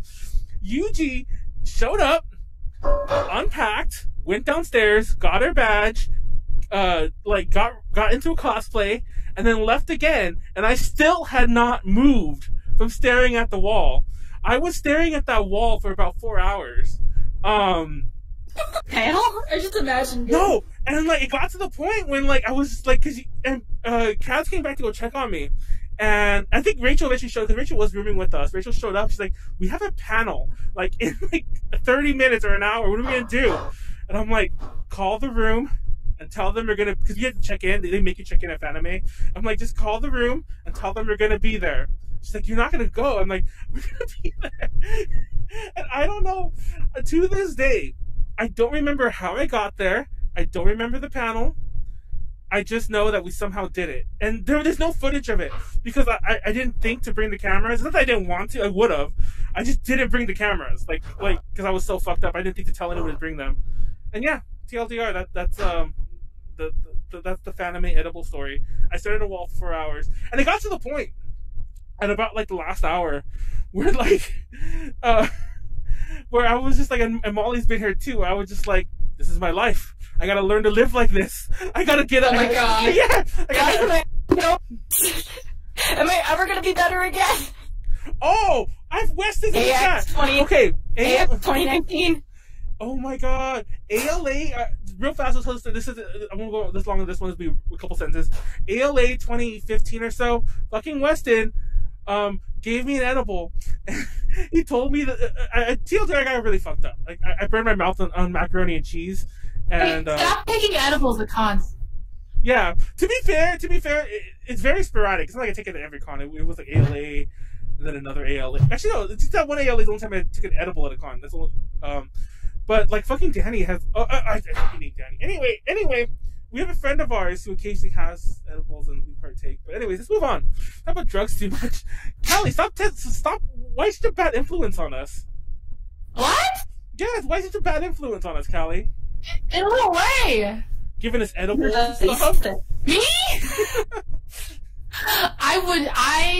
I'm too straight edge to the detriment of my own life. I feel like Callie wouldn't even know where to get one. It's funny because for those who don't know me, like, I mean, I do live in a dispensary hotbed, so. I mean, no, I'm sure you do know, but like, I'm still sure you wouldn't know how. You know what I mean? Does that make sense? Oh, you want to hear some shit? You want to hear some shit? I went to the liquor store the other day. I've never actually been in a liquor store because I don't really drink, and when I do buy liquor, I go to a grocery store. But because the grocery store is so crazy right now, and it was a Friday, and this was the Drink Talk Learn, I was like, I'll just go to a liquor store so I don't have to like wait because I just want alcohol anyways. So I was like, I wasn't nervous necessarily, but like, you know, every time you go outside these days, it's just kind of on edge, and it's like I'm just nervous from any social interaction, and like the fact that I have to like prove something to them made me a little bit nervous. So like I go up to the cashier and I hand him my credit card and my ID, and he's like this, you know, Persian man. He's like, wow, fake. And he like just continues the transaction and then gave me my alcohol, and I was like, okay, thank you, goodbye. Like I said, I'm 99% sure. Not even fake. Well, I don't think he was joking. I don't think he was joking because he said that it's fake part so quietly. He probably didn't care. He's probably just like, it's probably one of the things. Oh, no, yeah, no. He definitely thought it was fake and then didn't care. Huh? He probably wanted to make it wasn't it fake. Like, yes, I know. So that's the problem. So all I can think about now is if I ever go there or if this ever happens again, how do I convince them that like, this is genuinely my driver's license? I don't know what to tell you. Fun fact: if they ever do take your ID and it's real, that is considered stealing. You can call the police on them. Well, I don't want to do that though. I know, but like at least that is conversation. Just leave. You have it. I wouldn't. Like, if they really, really won't give it back, though, because sometimes they won't give a fake back. Some people will, but some people won't. So, yeah. So that happened to me. I went to bartending school, and we learned about, like, that kind of stuff. So that's just why I was annoyed. Anyways, dispensary, similar thing. I once went to a liquor store and a non-alcoholic chain, which is a thing, for an acting class thing, because obviously you don't want to actually be drinking while acting. Most people at least don't do that. And they didn't card me, and I was really offended at first, and then I realized, oh wait, no, it was not real alcohol. It's actually funny. Like I wanted to mention that to Kelly. There's so many times when I'm like I don't get carded, and I'm just like, why don't I get carded? There's no planet in which you're under 21, though. Well, that's not the issue. I don't know if you know this, but it's not that they're carding you because you're under 21. I think it's if you it's over 30. Like 44 or whatever. Like it's pretty old. 35, yeah. 35. Yeah. They card you, and I'm under 35, you son of a bitch. And it's like, card me. It's like, fucking card me. Oh, by the way, it didn't help, by the way, with the ID thing. It didn't help that I was wearing a mask and my hair is different. Oh, okay, that kind of. So there was like a variety of things. Well, they'll ask, like, even at the airport, because I recently flew, they asked, like, can I see your face? And you just pull your mask down for a minute. I think, that's the thing, he didn't have. I think he had decided I was under 21 by the time I got there. And that's why he was, like, not even really looking at my ID. And just, that's the impression I got. But it was just nerve-wracking. I'm just so awkward. Next time I'm just gonna DoorDash it, because you can DoorDash from that place. I don't know how it works, but you can. I mean, they scan your ID when they load, I think. They scan it. They just scan the back of it like it's the barcoding part. It's okay, funny, there you go. Because mine never scans, and it's really obnoxious. But apparently it scans for everyone else. They're just like, my card just hates everyone. For those who don't know, this is actually a kind of a, I don't talk about this that often. Like, I don't think I've ever talked about it on the podcast. I talked about it, like, obviously the people. But, like, there was actually a huge part of my life, pretty much right before A to J. Actually, not even before A to J. When A to J started, I was still like this, where I was completely 100% straight edge. I did not drink or anything for years. Like, I was, like I had my youthful, like, period where I was just, like, a total... You're like Frank from House Party. Yeah, well, No, I remember when it changed and who was... Oh, yeah. Of the reason for that. I had a friend. You guys had bad influences on each other. Yeah, I had a friend and we both just... Oh, God. Oh, God. I know you're talking about... I thought I was talking about someone else. But, yeah, there's somebody else who, like... I was thinking about a different friend, but, yeah. Yeah, TLDR, I had a friend that we were really bad influences on each other, and we just would... Yeah, it's funny because, like, people don't even know that. I lived super close to one of you, so... And I'll never forget that. I would hear about it. And there was a time when I was studying for a legit, like, midterm, like one of my Japanese midterms. And we're way off topic, by the way. There was a time I was legit studying for a Japanese midterm, and I went to this person's house to study, and we ended up just drinking. And Molly even showed up to help too. Like, after work, you showed up after, like, work or whatever to show up to help us study, or me study, I should say, because she wasn't in the class. And then, like, we were just wasted, and you kept trying to, like, yeah, and you kept trying to get me on like, back onto it. You're like, Manuel, like, what does this mean? What is this, like, focus? And I'm just like, you know? I don't know if you remember that well, but yeah, I just remember when that. you guys were at my place, and said other person was, like, asleep because they were so high, and Grumbles just, like, just, like, jumped on him. Just ran and, like, head first into her. She didn't wake up or anything.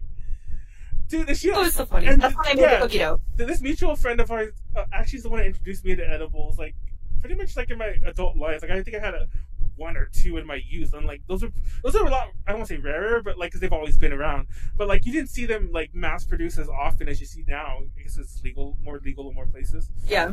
But yeah, she used to have these chocolate bars, and we used to go ham on those like crazy, and we yeah. And then, you know, the famous term crossfaded, where we take a bunch of that, we'd smoke, and then we'd also drink, and then, yeah, we were bad influences. And this is about 6-7 years ago, and that's when I kind of went down this road again. I've actually calmed down. I'm very glad that I got through the, like, you know, there's like a peak in most people's lives where it's like, this is the time I'm doing the most under the influence things. I feel like most people in my life, I'm past that, so they're coming back down to my level again. But maybe you'll have like I said, by the time I was your age, for the record, I'd already kind of like, okay, I'm done with that part of my life. Even though I guess you never had it, but I was like, I'm done with that part of my life. I'm gonna just be sober. And like, I think it was to the point where I wouldn't talk to people who drank at all. Like, pretty much, if they were that person who, like, if it was you and me, I wouldn't talk to me. You know, I'd be like, I kind of have Manuel around. He's fucking obnoxious. No. Why do we have to do that? Because that's when I was in college. But as I was saying, but like later on, by the time like I was already loosening it up out of the A to J days. Listen, so this has always been the case. I tried to explain this to you before, but like I'm a lot chiller like in the last year or so. But I used to vibrate at a frequency that was way closer to a drunk person's than it ever was to a sober person's.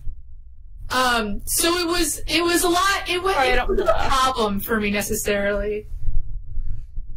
Well, I feel like we never had problems either. Yeah, to the point where like always respectful and just like, oh, okay, yeah, you don't have to do anything you don't want to do.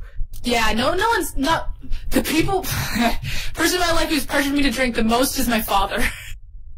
Oh my god! When I went to Japan with my parents, I was 20, so that's the legal drinking age in Japan. Although I will say that I had been offered drinks in Japan before that. They don't card like they do here, and if you're not, they just kind of assume you. No, like not only do they not card, if you buy beer.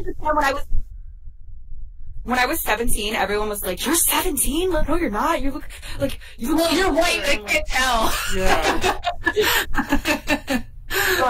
But when I was 20, my dad's like, I'm excited because I haven't seen you drunk before, and I was, that's really weird. But also, my sisters are 15 and 14 years older than me, so like, wow. I think like, yeah, so like, no, you have a very different relationship with them. Yes, like they're at the age now where it is, and I'm more at this age now too, where it is more like a friendship, you know? Like, for me, it was still like, dad. Not No, like, yeah. like, not No, I like, get you. yeah. Not like in a weird way he wanted to see me drunk. No, I know. My dad has said literally exactly that same thing, so I know what you mean.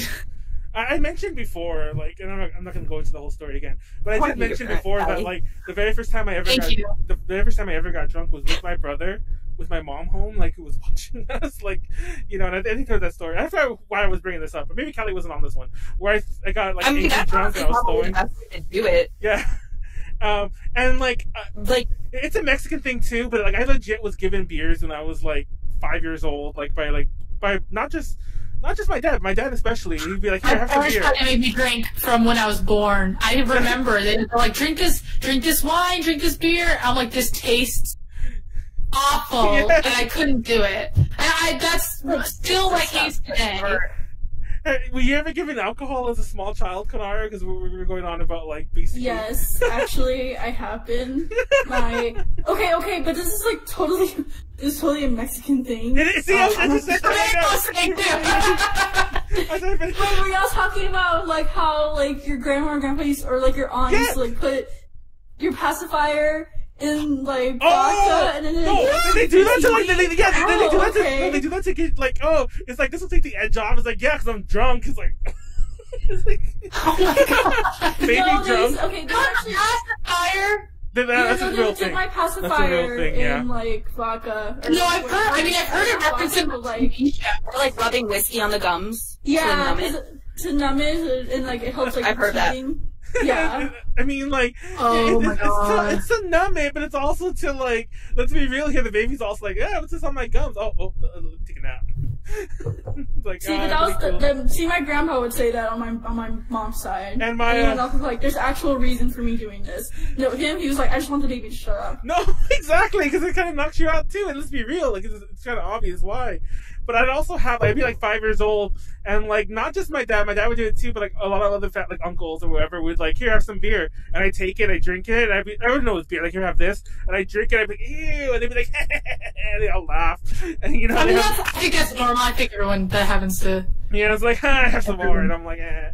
I would like sometimes like take like a sip of something, and then on Christmas, like once I started getting to high school, have you ever heard of creme de cassis? It's basically grenadine, but it has alcohol in it. But it's a very low amount of alcohol. And what my sister would do is it would be like a quarter of a shot of that, and then Sprite, and then top with whipped cream. And that was like my drink. Good. But you can actually drink at home with your parents in Minnesota legally. So You can in California too. I mean, I'm pretty sure you do a lot of things at home legally. You can in Texas too. In Wisconsin, you can drink at a bar legally if you're with your parents. Yeah. So in California, Oh my God, minors wait, can where? be in a bar with their parents, but they can't drink. No. They can't sit at the bar. I used to have I remember because I went to many bars with my I parents. used to have an ex-girlfriend who was in Florida. And I guess it's a thing in California too, because like Callie just said, I found out afterwards. But she's telling me these stories about like her probably somewhat horrible dad would just take her to the bar with her, and then he'd get mad wasted, and she'd be No, my parents didn't do that. well, he was there to drink. Yeah. and she'd Stay be at the bar as long as it's a place that also serves food, I think. yeah, and she Even in California. In California, I'm pretty sure they don't have to serve food. well, a lot of bars maybe, serve food. maybe. And it's like you can get like. Well, I just know at Cheesecake Factory, like, kids can sit at the bar. It's kind of weird, but, like, they can. Yeah. Oh, yeah, I've seen that at Cheesecake Factory. But, like, we're I also said not, that- like, a place that some people do, but most people don't go there to get drunk. In Canada, you can't even walk into an establishment that serves alcohol if you're under 18. Oh, And I knew this. I had learned this. I was 16. I had heard this. I already knew this. And we went to Canada, and my parents really wanted to go to this restaurant, which had a bar in it.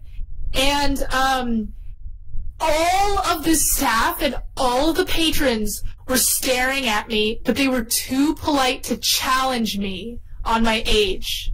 And I felt so awkward. And I kept... Huh? That's so weird to me. That's just weird to me. I don't know. yeah. What? Not being That, brought like- in.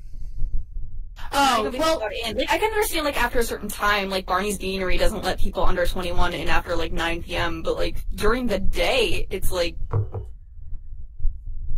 Canada's laws are really weird. They're, like, really weird. Canada. So, yeah, that's still a dark memory in my past. It's a pretty, I don't want to say, like, it's a pretty nice dark memory. That's a pretty chill dark memory now. Has anybody been to Rainforest Cafe, though? When I was a very the one in small... Vegas. Is it even still there? But yeah, the one in Vegas. There's one bankrupt, but there's a couple. There's one at the Mall of America still. Yeah. But they've switched floors. It used to be on the bottom floor, and now it's on the second floor, and I'm like, that is not an easy restaurant to move. So, good on them, I guess. I don't know. But anyways, the point is that their bar stools look like like the bottoms of animals, and some of them have tails that you can, like, swing around. And so we always sit in the bar together. I don't think I've ever... I got this at Fanime. What is that?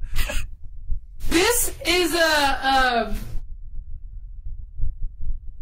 I can't believe I forgot his name. I know this is... Ichimatsu. By the way, hold on, stop for a second. Haramatsu. That's it. That right there, for those who don't know, is Dakimakura. Now, you remember how... I don't know who was on the podcast. Remember I kept saying how I did... For the longest time, I used to not know how to say Dakimakura? Not this conversation No, again. I remembered the word. I remember the word I would say. Because I almost said it right now. The Kakimura. That was the word I would always say. Instead of Dakimakura. Just so kidding. From a podcast we had, like, 4 or 5 months ago. I just want everyone to know that that was the word I would say. The Kakimakura or something like that. Yeah, that's too close to Bukaki. Did you know there's 2 pillows, and I sewed them together. Oh, cool. Wait, did it ever have a back? It was the same thing on both sides. And so I ended up with 2, and I gave the other one to someone else. Okay, so it never had like, that side. So I remember... Oh, sorry, you can go first. I remember I, like, saw this person. I saw Choromatsu. They were selling a Choromatsu, and I was like, "Oh my god, Choromatsu! Like, you have a Matsu pillow. Like, that's so cute." Oh, that's like the Matsu brothers. Like, there's 7 of them, right? Yeah. Oh my god. Oh my god, I'm having such a brain fart. Okay, you don't need to remember all of them. No, I'm just trying to remember the name of the show. Osomatsu. Osomatsu-san is the name of the show. I just hit myself in the eye with a microphone. No one even noticed. No. Because no one literally I know, no one cared. That was the best part. So I saw the Choromatsu, and then they were like, I have a Kana and an Ichi on the other side, and I was like, because they're my 2 favorite, and then my roommate's favorite is Choro, so I got her, so I ended up buying I was like, can I just get all 3? And she's like, you want all 3? I'm like, I want all 3 pillows, and she gave me a discount. My friend, well, I have 2 things. First of all, my friend Ashley made dwarf body pillows for The Hobbit. Yes, I saw those! And she didn't want people to buy them anymore because they were so hard to, like, print. So she just kept raising the price, and she's like, people keep buying them! And I'm like, that's how capitalism works, baby! Oh my god, Callie. You're a horrible and then, what was I going to say? I don't remember the other thing I was going to say. God damn it, okay, Molly, what's it just you? I can't remember your name. It's been too long. It's ADHD. I don't remember things for very long. Dude. I was trying to read the thing in the chat, and that's when I was like, I was trying to pull the mic closer to hit myself in the eye. I was gonna say that Yuchi just said that that apparently Callie, they can't sit at the bar or come into bars. I don't know if they still, I think they can. I don't know. So she said her little sister missed too many concerts that way. Oh, she couldn't bring her little sister. I totally misread what that was. Now, I think, though, I'm pretty sure they can sit at a bar as long as it's, like, a bar restaurant. Yeah. Like, if it's just a bar... Kids can go into bars in California if they're under a certain age. Yeah, as if they, like, I find that really ridiculous. Yeah, exactly. Like, they have to be, like, a toddlerish, basically. That's why I went to so many bars when I was a little kid. I think the idea is that, like, you can't just leave this kid at home, so you have to take him with you if you're gonna go... drink alcohol. Yeah, you're right. Obviously, if it's food, and then it's fine. If you're too young for peer pressure, then, like... I mean... If you're too young to remember it, like, it's not... I went to Cheesecake Factory, and I remember, like, I went there with my family, and we all got alcohol. And, like, I was the only one, like, actually drinking. And mind you, like, I don't hang out with my family much. It's a whole other story in and of itself. And they don't really know that I, like, drink a lot. So, like, I'm over there literally just drinking to drink. And, my other family, like I think my dad was there, my mom was there, some of the people, they were drinking, just like they were nursing a drink, and no joke, my fucking like he was then like 13-year-old nephew, they were giving him all the drinks, and just like out in the open at Cheesecake Factory. I'm like, can we be doing this? Are we gonna get arrested? And I've always wanted to ask Molly this. I don't know if the podcast is the right place to talk.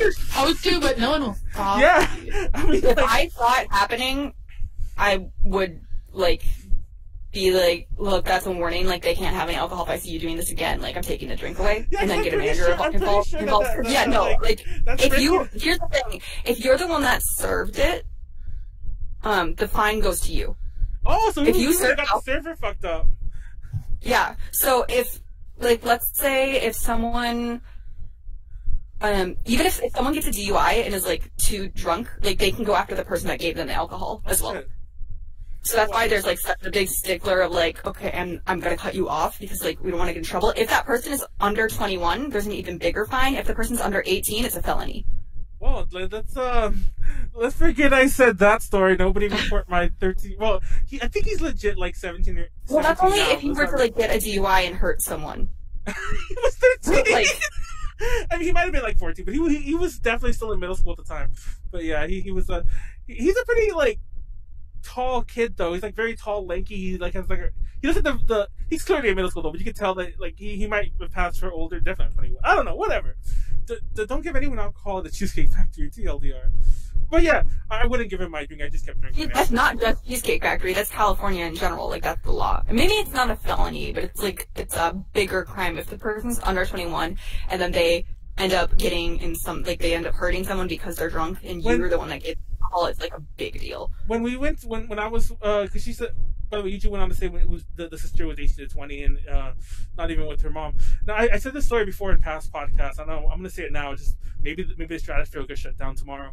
But I went to the Stratosphere buffet with Kaz. It was their champagne brunch. The same Kaz in the story who was like, you've been staring at the wall for hours. We went to Vegas to the champagne brunch, and they served her champagne like she wasn't gonna get it. Like, she didn't lie. I ordered it, and they're like, "Do you want it too?" And she's like, "Yeah, sure."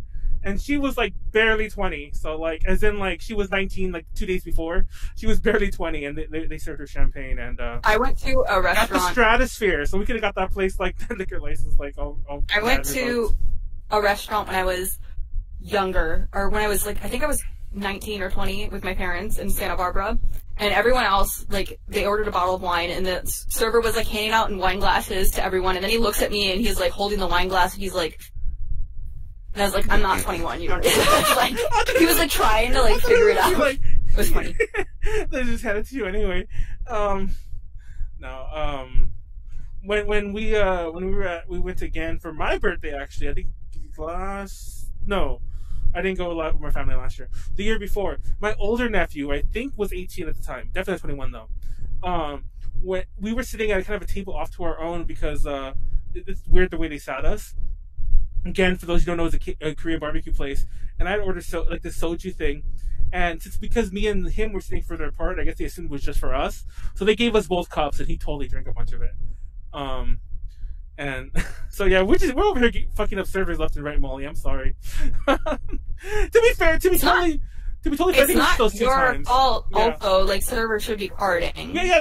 The time again was definitely the server like gave him a cup and didn't even check. He probably could have passed anyone, but still, it's like he was supposed to be under. He was 18. Under. Oh yeah, under 34, 35 or whatever. Should have carded my ass, but whatever. Nobody ever cards me anymore. Anyway, that's Callie. So Fanime. Not a crime unless you get caught. No, there you go. There you go. Are we going to talk about Fanime? I know, Callie. What would you have done at Fanimaid this year if it had happened? I would have been a Fanimaid, and I would have cosplayed Eddie Pio with Angie. And I would have hung out with my friends who live in San Jose. And I would have gotten a Nutella boba milk tea from, what's it called? Boba Bar? Oh. Rip. I'll tell you right now, it would have been some panel. Actually, we already had most of our panels approved. I was gonna do the Edogo panel with Rachel and Danny. So Rachel and Danny, who now you know both of them. I don't think you knew Danny before. I was gonna do the Macross panel with Rachel and Leslie. I was gonna do the metal panel with Warren, and I was gonna do the Magical Girl one with Garway, who I think you already knew. I don't remember if you met Garway or not. I think you met most of our crowd. You still probably don't know all their names. Honestly, even if I have met them, there's kind of likely I don't know their name. Well, you know Leslie and Warren. And a lot of people I haven't met, so I only know Rachel's name because I roomed with her. So well, you know Leslie and Warren, or maybe not Warren, but you know Leslie because she's been on the podcast with us, right, Konaru? All of us. I think she's been on with us, Leslie. Yes. Yeah. I mean, you probably don't remember. Yeah, you probably don't. But you know Danny, because Danny was on the drunk podcast. Yeah, I know Danny because that was less than 3 days ago. And she gave that Kraken bottle a good time. Apparently, she cut up her thighs on broken glass. Dude, okay. For those of you who want a crazy thing to watch, go watch the Drink Talk Learn podcast. It's on YouTube. I already mentioned that they kind of fucked up the audio the last hour because they cut out that minute. I apologize for that. For some reason, the audio is fucked up on the original file now, so I can't just cut it out. But anyway, it's there. Just fix the original file. I have to re-encode it for stupid reasons. Anyways, it's up there. It's not really evergreen content, so I'm probably just gonna leave it. I think I'll upload an edit of the last hour, and I'll put that as a link in case somebody really wants to see it. But I might just cut out her eczema thing on its own. It was actually pretty informative. Drunk nonsense aside, it was actually a really good presentation. And then she got really drunk, and some behind the scenes things. The mug she was drinking out of, apparently she broke it on the floor. Then at some point she sat in it and cut up her cut herself up pretty bad. So yeah. And that night also, because I was drunk / tipsy / whatever, I broke my toe. Yeah. So the rest of us are fine. I got more drunk. And I did not feel good the next day, but I was fine. And Pleiades apparently knocked the fuck out a couple times, and he was fine. I don't think Matt got that drunk. I think his thing was. He wasn't drinking. He was drinking, but he had admitted before he started that he had watered down his whiskey or whatever the rum. That he had watered down his overproof rum because it was too alcohol. So. Yeah, he sucks. About what I would have done at Fanime. Oh, I didn't even finish what I was gonna say. So I would have done those panels. I probably would have got drunk with what's her face, with Angie, and amongst other people. But I just mentioned Angie because you mentioned Angie. I sent her many memes while I was drinking over the weekend, as she did for me about the shot of Jack or whatever. I sent her this meme that I shared on Twitter where it's all it's Nemo. Is it Nemo? It doesn't matter. It's a clownfish. I don't know if it's Nemo or the dad. And he's laying there, and it's all when you're dying of alcohol poisoning, but you hear someone say shots. And I'm like, that's fucking Angie. Because Angie fucking, we've killed Angie more than a couple times. And I make the joke to Tiffany that we party with her, and it was just getting a little when she's kind of gone. It's here, Tiffany, she's yours again now. go have fun. And by fun, I mean just go make sure she doesn't die. And there you go. That would be my Fanime. Variations on the Angie thing with other people. Yuji would have been there, Weston would have been there, Isaiah would have been there, and yeah. Go ahead, Molly.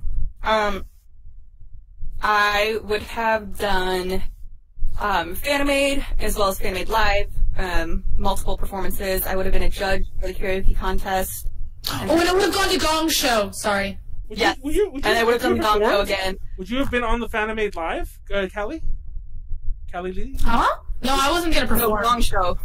Oh, okay. Gong Show. Gong Show is not. Doesn't have anything to do with Fanime. I know, but the Gong Show is amazing. We went for the first time last year. I somehow won. It was so funny. Gong Show was so funny. Oh my god, my favorite. I actually think the girl who sang the Death Note song. Yeah, I thought I thought she should have won. I thought she should have won too. I saw that whole video, and I saw the video of the two drunk girls singing, or the person in a raccoon kiku eats a sandwich and takes off the kiku. That is tripping. Just take me off the kiku. It's great. I became a chicken. I gave birth. Right, you basically 30 minutes before the Gong Show. You're like, what should I do? And then I became a chicken using Callie's Kigu. We switched to Kigu. That's right. Oh my gosh. Yeah, that was a really fun night. I also probably would have gone over to Manuel's at some points and not gotten as drunk as everyone else, but still had partaken. We would have had your friend in the room too. His name Zach. And when we did Fanime last year, yeah, I would have hung out with Zach. No, she messaged me about like, hey, what are you guys doing in the room right now? And we were legit. This was a legit thing. I didn't stage this for her like message. We were legit like watching porn as a group, like JV. Because last year we had a JV panel and where we just commentated on porn, like as if like it was a Mystery Science Theater 3000 kind of thing. But porn. Wait, so you were playing live porn in a panel? Yeah. Well, it's Japanese. I didn't even think you'd be allowed to do that. I don't know why I didn't. I thought for some reason like hentai's fine, but live porn. Oh no, live porn. Oh no, but we did it. But for the record, we were watching it in the room to kind of like get in the mood. That sounds weird. I don't mean get in the mood that way. And charge your J.O. crystals. Yeah, we know. But I mean get in the mood as in like, you know, to get ready to get the zingers out there. For the record, fun fact, that panel was mostly girls anyway. So anyway, it was like a bunch of like, it wasn't a bunch of dudes like, oh, basically, porn. he sent me a picture and it was just my friend Zach, who I've known since college. Who was like going like this to the TV. And it was porn. And it was porn. And I was like, hey, what you up to? And I was like, never mind, I'm not coming. Yeah. He's like, never mind, I'm not coming. Oh, that was the best thing. Yeah, there's an incredible Twitter account that just tweets JV names. Like the movie titles? Yeah, the titles. Because, yeah, there's some ridiculous ones out there, especially when you translate them kind of badly. But not even still, like, I'm not going to say them all. But... yeah, no, there's more than I would have done with Fanime. I also would have cosplayed Sonia from Pokemon, and because she is me, I am her. Redhead. Yes. I would have also tried to finish an Aikatsu cosplay, but it might not have actually happened. And then I would have. That's actually basically it. I would have gotten like Taylor's Hall and stuff. Would you have gone at all, Konaru? Because I don't think that was ever on your books, unfortunately. Me? Yeah. For this year? Yeah. No, I remember, I was supposed to go to something else. Was it Japan? Like, you could go to Japan like a million times. Until the Rona happened? No. Until the Rona happened, you were like in Japan like every other week, it felt like. I mean, no, it wasn't exactly like that, but... you went to Japan like 5 times. You know what I was going to go for? You know what I was going to go in place of Fanime? I was going to go to the My Chemical Romance concert in Japan. You're right. But see, you were going to go to Japan. I was right. I was right. Yeah, I was right. Go anyways, no, I was right, though, because, like, it's a running joke, because last year, let's say last year the podcast went to hell, but last year the podcast, like, had some weirdness, because, like, literally, like, it's like, oh, Manuel, by the way, next week I'm going to Japan. I'm going to be there for 3 weeks. So I'm like, you just came back. You're like, yeah, I'm going for a Love Life thing, or it's always a Love Life thing or something. Some of these flight deals I just find like last minute. I'm just like, it's like gonna show up tomorrow. Screw it. But yeah, for the record, we didn't talk much about it. But when Konaru was at Fanime, there was she busted a couple party fouls. Actually, she busted some funny things. There was one time, the second year. I'll tell this story first. It's a nice story. Well, it's not a nice story. It's just a funny story. The second year that she was there was the year I think I legit had legit alcohol poisoning. Like I was like dying. Like I didn't realize what it was until like I got home.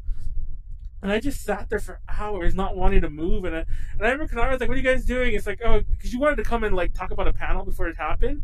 But I was too dead to talk about it. You just showed up in the room.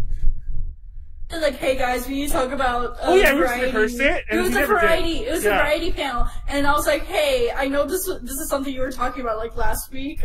We need to get together and like go through it.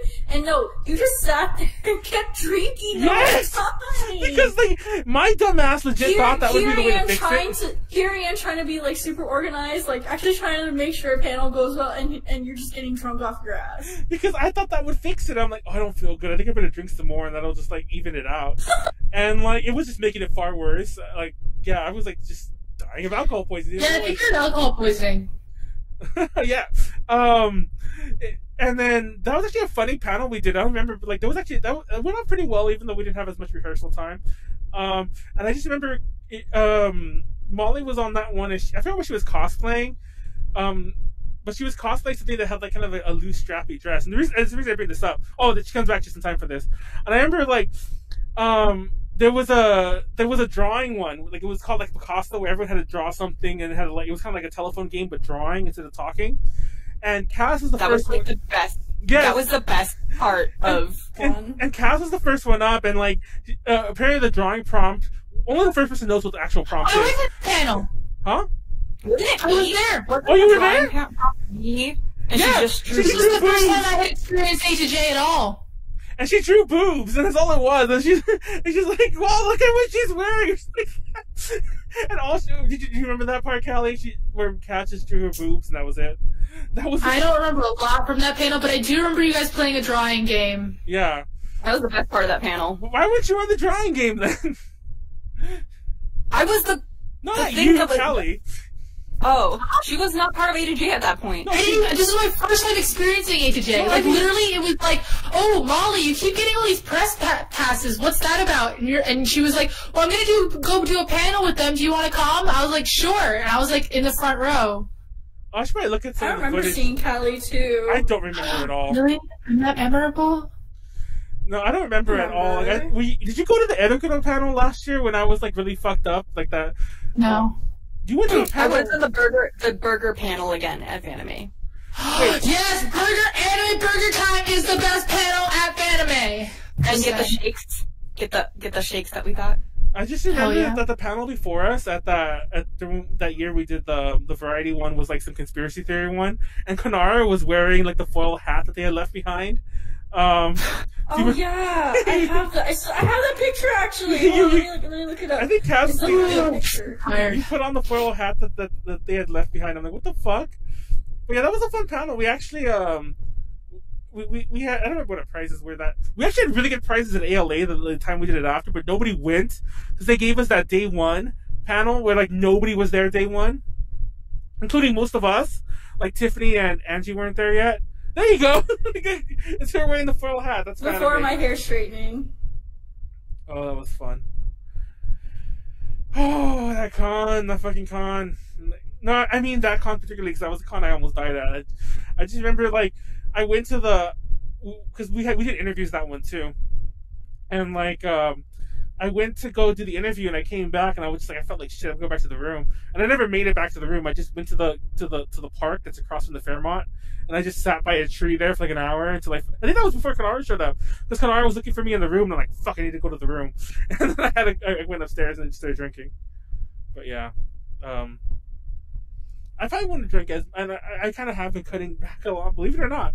Like, I limit myself to like 2 big drinks in the day as opposed to all day, which is the way it used to be.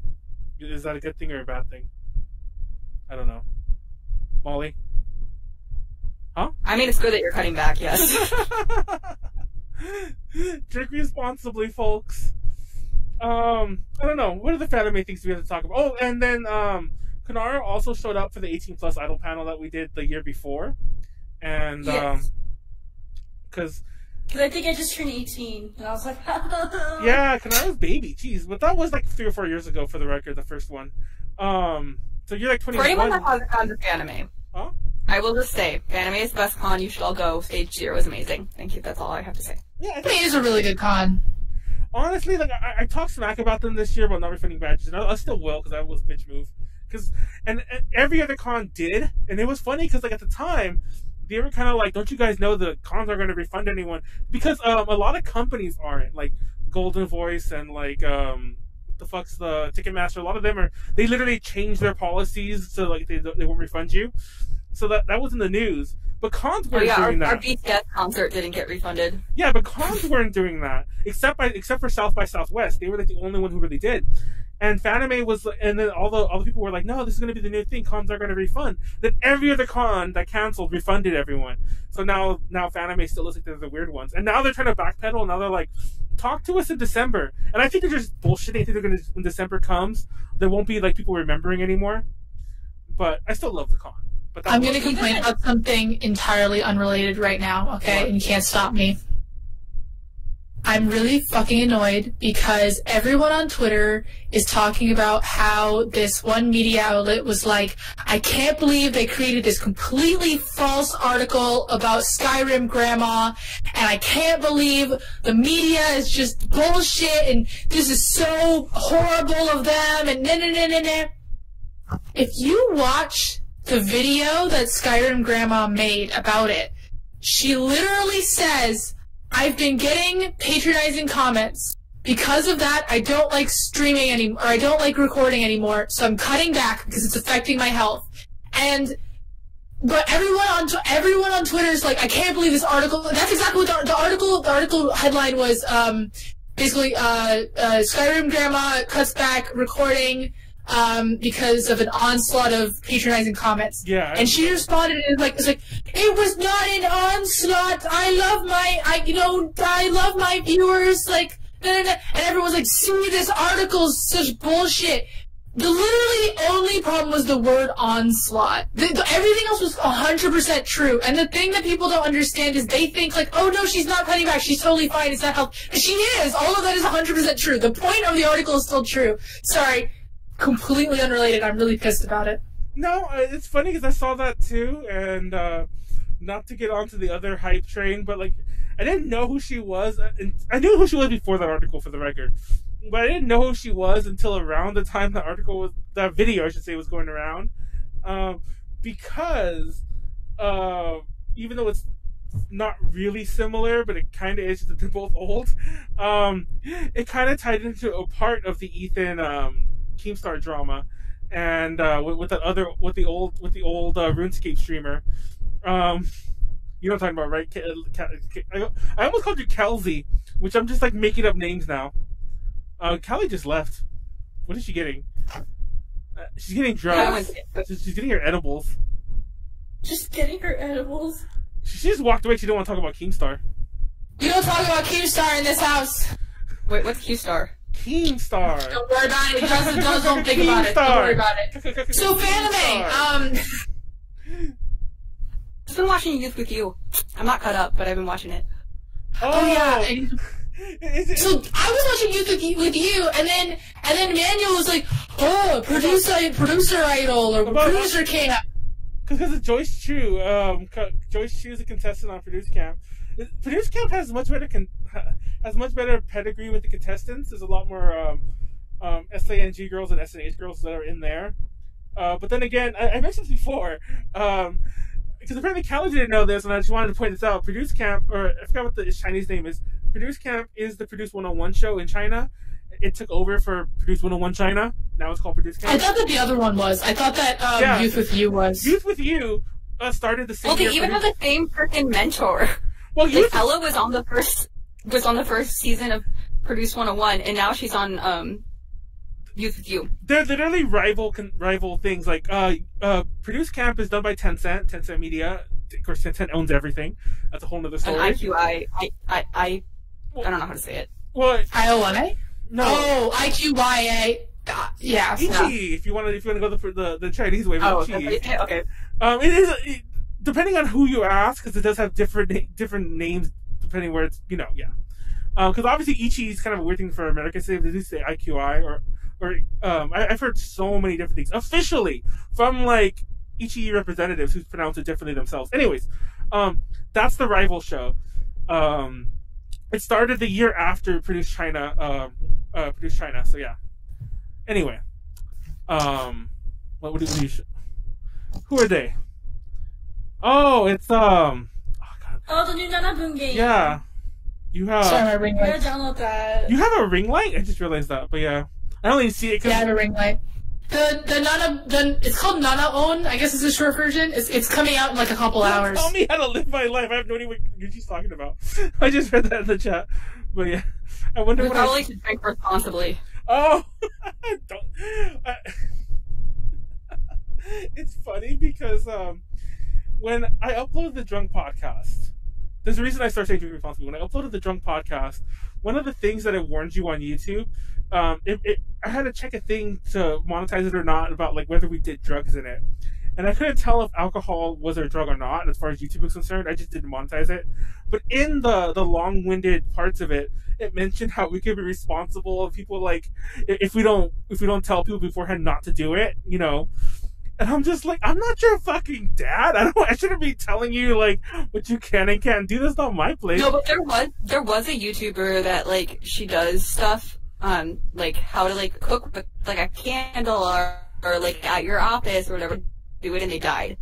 So yeah, apparently didn't. Apparently, just to save my own ass, this is why I've been saying that, and I said that on the Drunk podcast too. I was like, but to be honest, like as far as I'm concerned, I don't care what the fuck you do, just don't blame me for it. But I do have to. I think I partially legally have to say drink responsibly, or you know, or party responsibly because we talked about other things. Party responsibly and legally, depending on your place of residence, whether you're legally. Able Honestly, when Pleiades was like. And that's what we're happening right now with COVID. I lost my fucking mind. Oh my god! In the what happened? When you have to go watch the episode. Yeah, I did too. Like I could not stop. I don't know if you saw me. It was so funny. I don't know if you saw me. What? I was already the drink talk learn. The drink talk learn. I was. It's the very first presentation.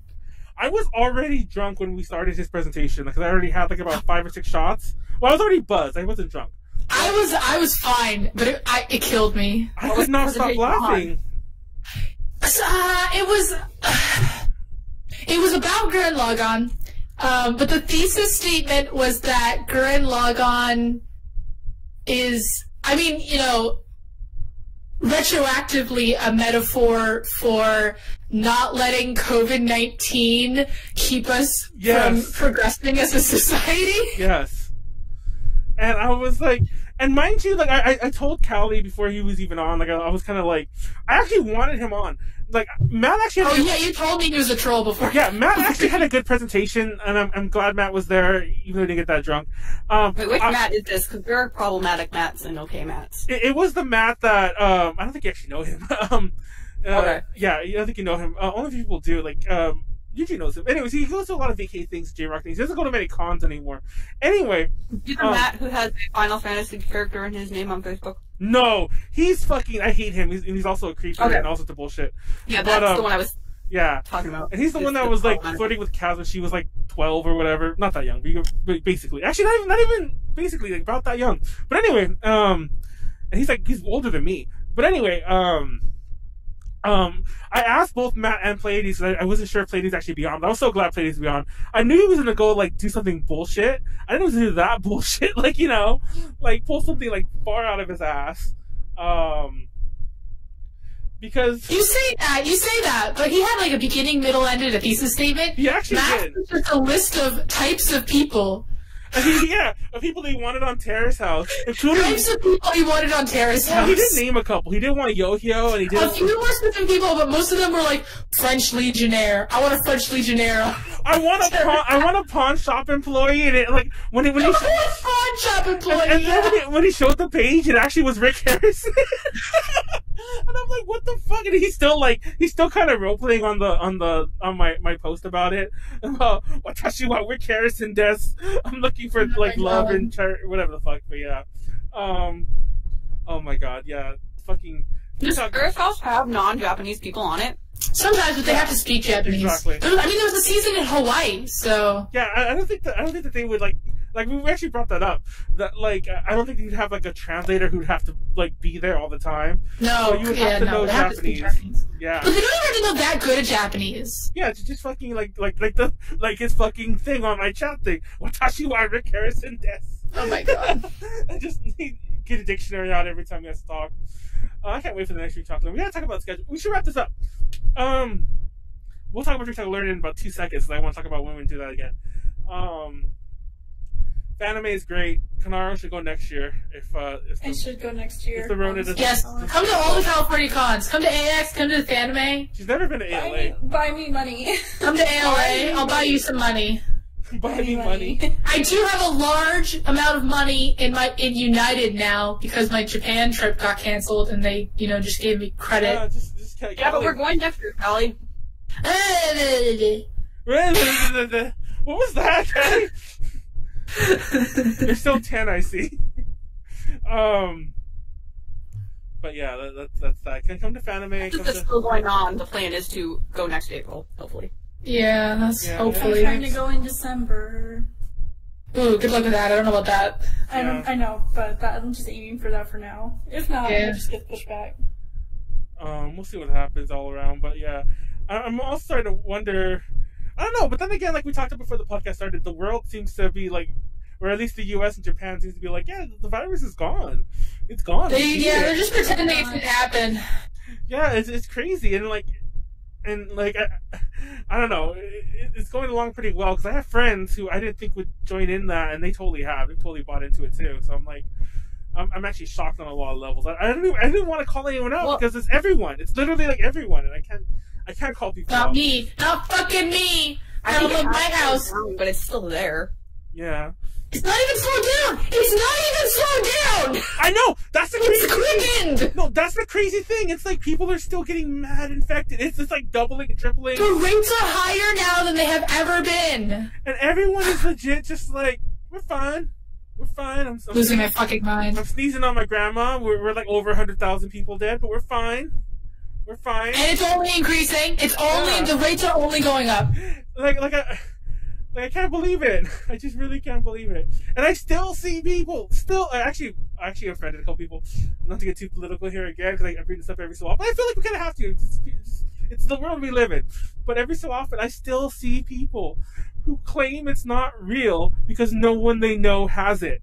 I'm not making this up. And these are people I know. These are people I know personally. And they're like, do you know anyone who has it? Because I don't. I don't think this is a real... I'm like... As a matter of fact, I know people who have it. People I know, I mean, they're not my best friends, but it's still sad they did. But I know people who have died from it. And I'm like, are you serious? It's like, are you fucking serious? Like, yes, I do know people. I don't know anyone that's ever been to, Tahiti, so obviously Tahiti exactly doesn't exist. By that same logic, it's like, yeah, like I'm pretty sure you've all seen like the old. It was an older internet. I don't know if you call it a meme. It was an old internet thing. That Australia doesn't exist because nobody's been there. I've been to Australia. Yeah, I mean, so yeah, my point is, it's like stop. It's like I can't get over that. It's like it literally would take either them or like.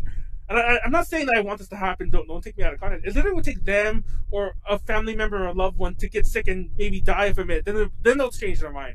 But it doesn't need to go that far. Just it shouldn't have to go that far.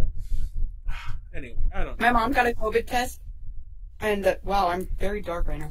And the nurse said that she had a perfect nose, and she wanted to use my mom as training. Apparently, my mom has a really easy COVID testing nose.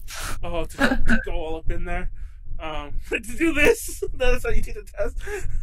Well, I guess it's because a lot of people have deviated symptoms, but she just has like a really straight up. It is kind of funny. Tunnel to the sinuses. I was talking about this because a friend of mine was watching the podcast and we talked about like the testing, and I mentioned on the past podcast because Konaru was apparently was talking about how she was like scared to get it done, and I was like, I'm still scared to get it done. Yeah, I've gotten that test done, like not for COVID because I was getting tested for like a sinusy thing, so like they just tilt their head back and they get in there and they're like, let's just see what's up in there, get a sample, and I did. It doesn't hurt at all. It doesn't. It feels uncomfortable, but yeah. And then you sneeze. Yeah. And then you're like, take a Q-tip and stick it up your nose until it hits your sinuses. Yeah, I mentioned it before too. That and I liken it to this. And mind you, like Callie mentioned, this is a million times worse. Like if you're laughing while you're drinking soda or some shit like that, and it goes up your nose and it comes out your nose or whatever, and that burns. That's like the worst case scenario it could ever be anyway. It's like if water goes up your nose, yeah. Yeah, it's like the worst case scenario it could really be. And I mean, it's not like it's not the most pleasant thing in the world, but you live through it easily. I went to Mexico yesterday and everyone wearing masks or face. Oh, really? I don't even get it. Like, I didn't mention this. Everyone was wearing masks 2 weeks ago.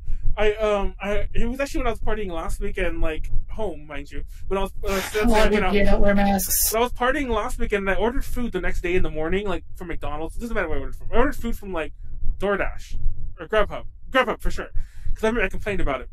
And the driver rolls up, comes to my house or whatever. He is not wearing a mask, and I'm just like, none of my delivery people have worn. Well, every single one has except for this one, and he didn't have it down. Like, it wasn't like he was just like, hey, here's your order. Like, he was driving, didn't want to put it up. It was nowhere in sight. Like, he never had one on to begin with. I've not had that many people, because I do get delivery and stuff. I've not seen that many delivery people who used masks. I think the only people who did was Roundtable. All my delivery people wore masks because they have to hand me the pizza. But, like, I get all my groceries and stuff delivered, and none of them wear masks. And it's funny because everyone made fun of me. I'm sure in the stores, because I don't think there's any stores around here that would let you in without a mask, but when they're delivering it, they don't wear a mask. No, like, everyone I've ever ordered from, and I complained to Grubhub, and they actually gave me that order for free. That wasn't what I was asking for. I was legit. Oh, fun fact! I told this to Yuji earlier. When I was napping before this podcast began. Nothing happened to my order. I ordered food this morning, and I was just rolling around, and I accidentally, no joke, butt dialed. Oh my God. I butt dialed the complaint. I'm sorry, Gundam. Oh, my uncle got a fever, and we got worried. Luckily, his brother didn't believe. That sounds like my uncles too. Everyone's got a crazy uncle, right? Everyone has a crazy uncle. I'm not gonna lie. Like, I have an uncle who believes like all those fucking conspiracy theories, and like. And my mom refuses to, like, even talk to him about much stuff anymore. He, like, because he went off on this whole 9/11 thing about how it wasn't, like, no one was in the planes, and... Anyways. Yeah, the truth is... Yeah, he was like, the planes were controlled by drones by the U.S. government, and the U.S. government, you know, made the buildings explode. When we had that... I remember, like, when the UCSB shooting happened, like, people were calling us crisis actors. Yes, I was gonna say, because the biggest one, and I was like, you're not fucking crisis actors. Like, it actually happened. I don't want to name. I'm gonna fucking name him. I don't remember his name. Fuck. Okay, we had a member with an A to J. I don't remember him. Was this? I want to name him, but I can't remember his name. This white guy. I think I know who you're talking about. It's not the one you're friends with. It's the guy that It's the guy that from Hawaii, right? Yes, the guy from Hawaii. But he was also from the US before, but he moved to Hawaii and now moved to Japan. And he I forgot that shooting, the more recent one. He was calling them all crisis actors. The Sandy Hook. He's an InfoWars guy. Yes. And, like, he was within A to J. He was with us when we interviewed Morning Musume. He was with us when we interviewed a lot of our big interviews. He interviewed people in Hawaii for us. He was a big person within A to J. And I was like, I can't, like... And it's funny because we had another one who wasn't as bad. We had another person that Konaru was kind of like, I know him. We had another one recently. And they're within A to J even. It's just like, I don't even know. We have people like that. For the record, we do not know this when they join us. Yes. The person that we had recently, they actually, when the whole, the second that Trump uses the term China virus, he started using it. And mind you, within A to J, for those who don't know, I do a lot of work with Chinese people, so there's like Chinese people like all around me. We have a member, I won't name her, but we have a member who has a Chinese boyfriend. We have a Chinese member. We have other like people who probably have other Chinese. You know, there's people like we know a lot of people that are Taiwanese too. Exactly. And of course, and he's in our main chat. He's in our main chat, like going on about this, and I'm just like. And it was funny because then Janet was like, get rid of him.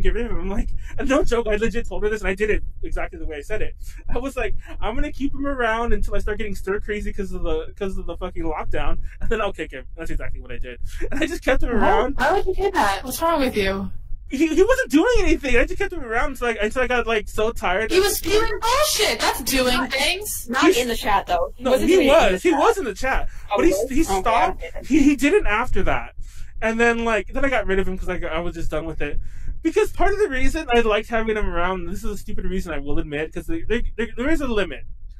Part of the reason I liked having him around was that, like Molly said, except for this one time, he never would spew his bullshit in our A to J chats. Oh, we're getting really telling all the tea.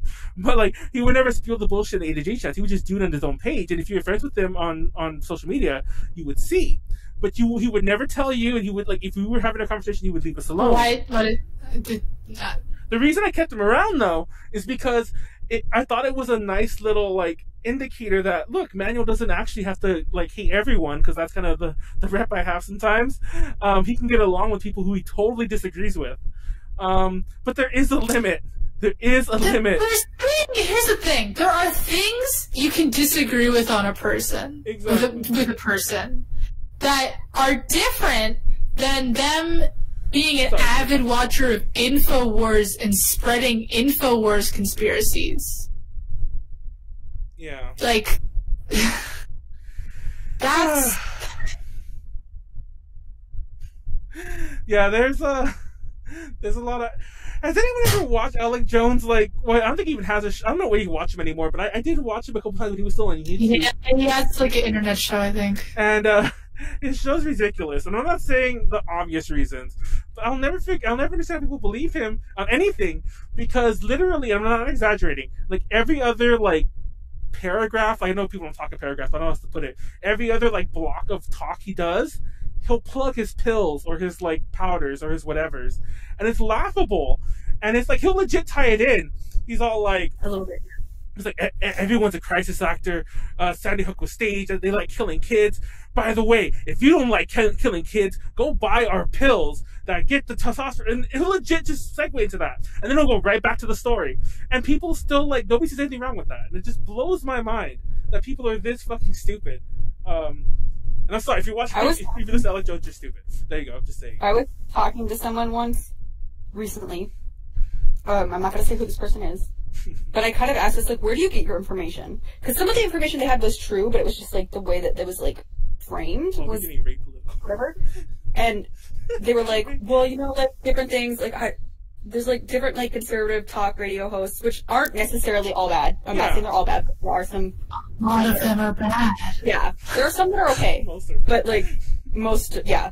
And one of the things is like in like, you know, like QAnon's website, and I was like, excuse me. Oh my god.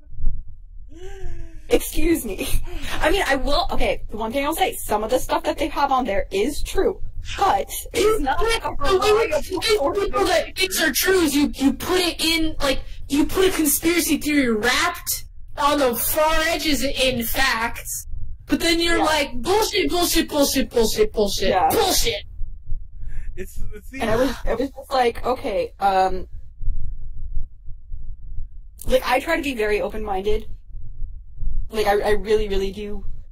But I was just like, I don't personally consider that a reliable news source at all. That's putting it politely. It's funny, because we were supposed to do an episode on conspiracy theories. I refuse to allow them to do that. And then here we are basically doing it again at the tail end of our Fanime. Remember that, Konaru? We actually did. I remember that. And, like, it's just crazy. Cause my big issue with this, I said this before, I said this many times, every time we talk about it, I bring this up.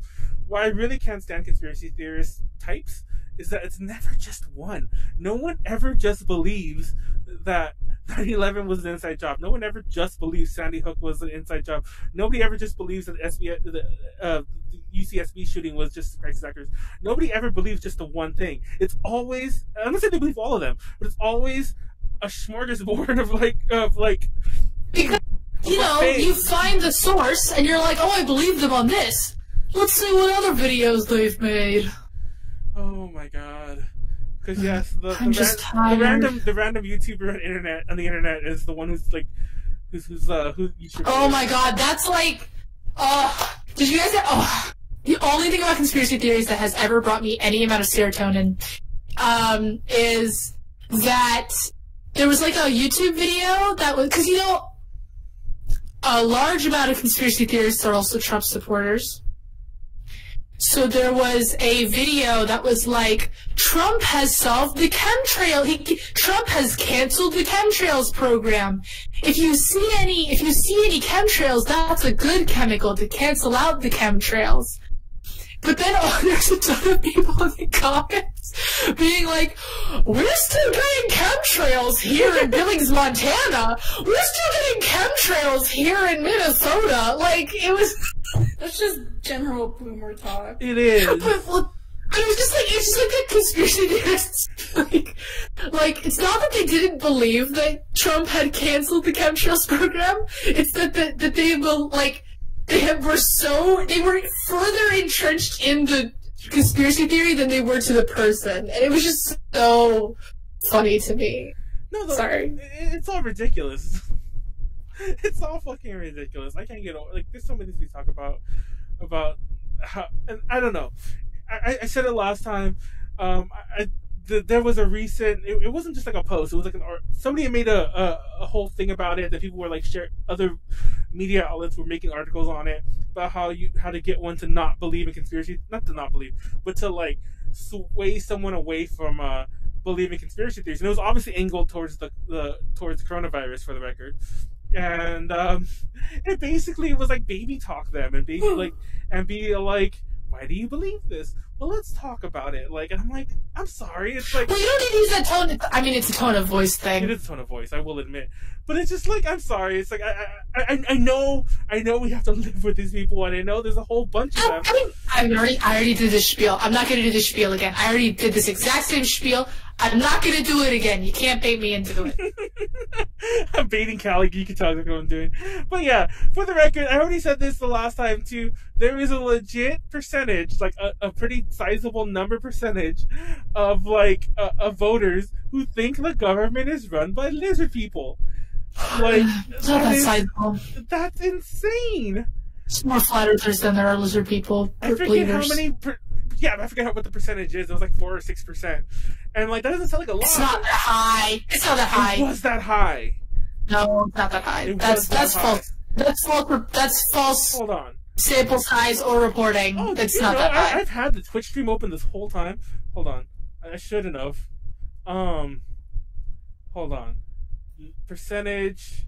I know I'm like reporting my own false news. Hold on. Percentage of people who believe the government is run by lizard people.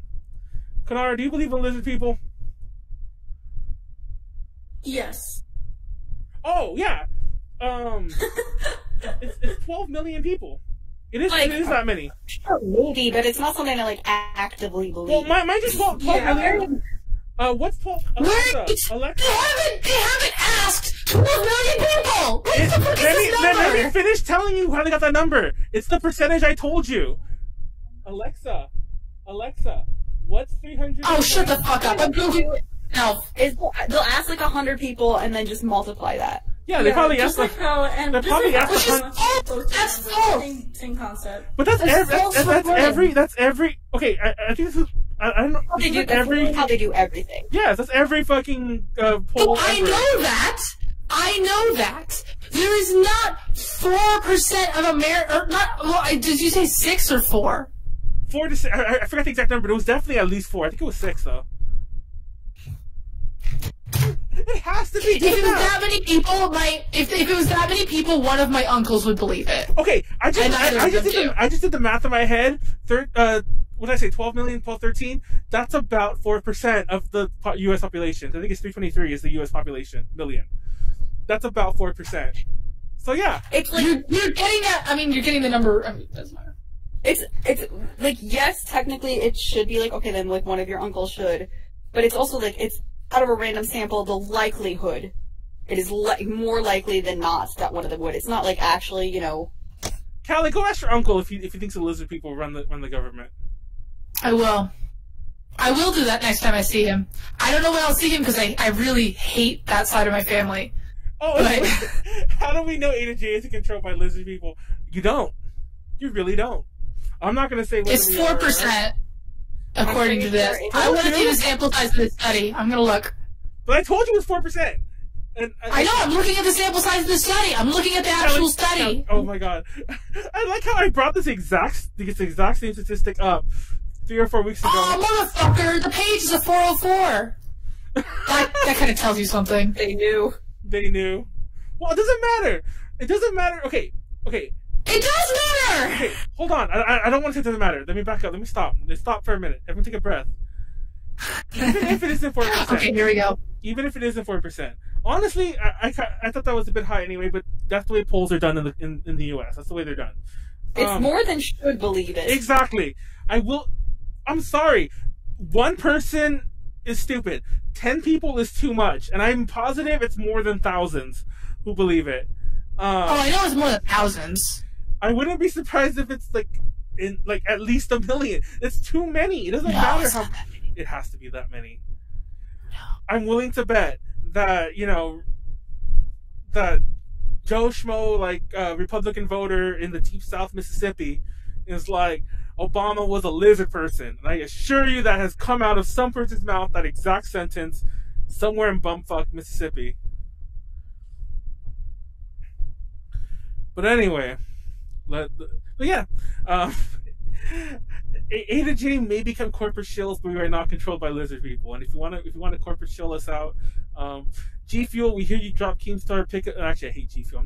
That's a total joke. I didn't want to finish that. What even is G Fuel? This is like the first time I've ever heard of it. G Fuel is this powder you put in water that kind of makes it like Gatorade. I already hate it. I don't want to hear it anymore. Yeah, but I've always lumped in G Fuel mainly because of Keemstar. Not gonna lie, but like I've made that joke that if you're a certain age and you're a straight male, a straight cisgender male who drinks G Fuel and plays only first-person shooters on Xbox, you probably made a racist joke in your life. You probably made a sexist joke in your life.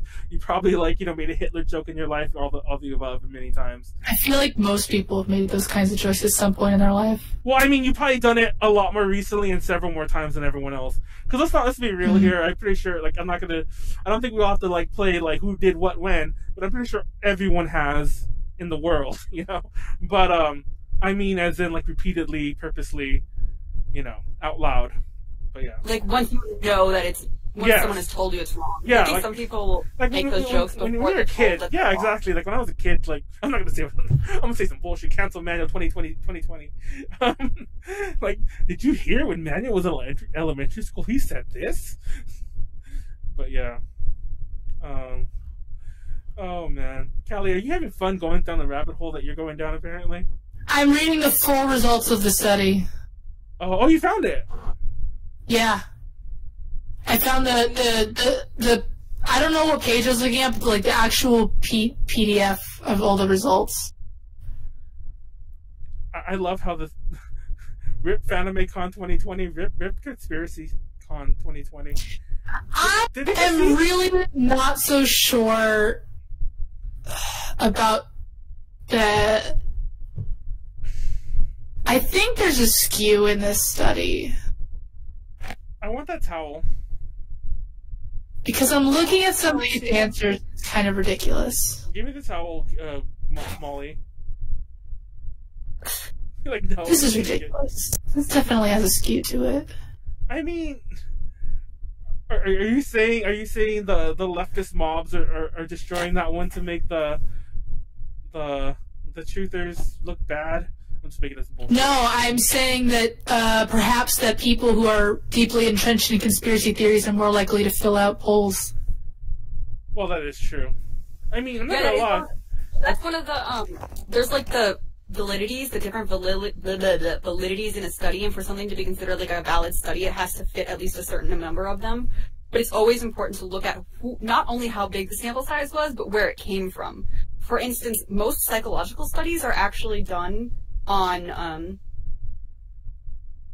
first-year college students that are taking their first Psych 1 class because they have to do the studies for them. I had to do that. Freshman year of college, I had to do a psych study. So, I remember our teacher telling us, you as college students are the most likely to actually, be, these results are most likely to be, true for you.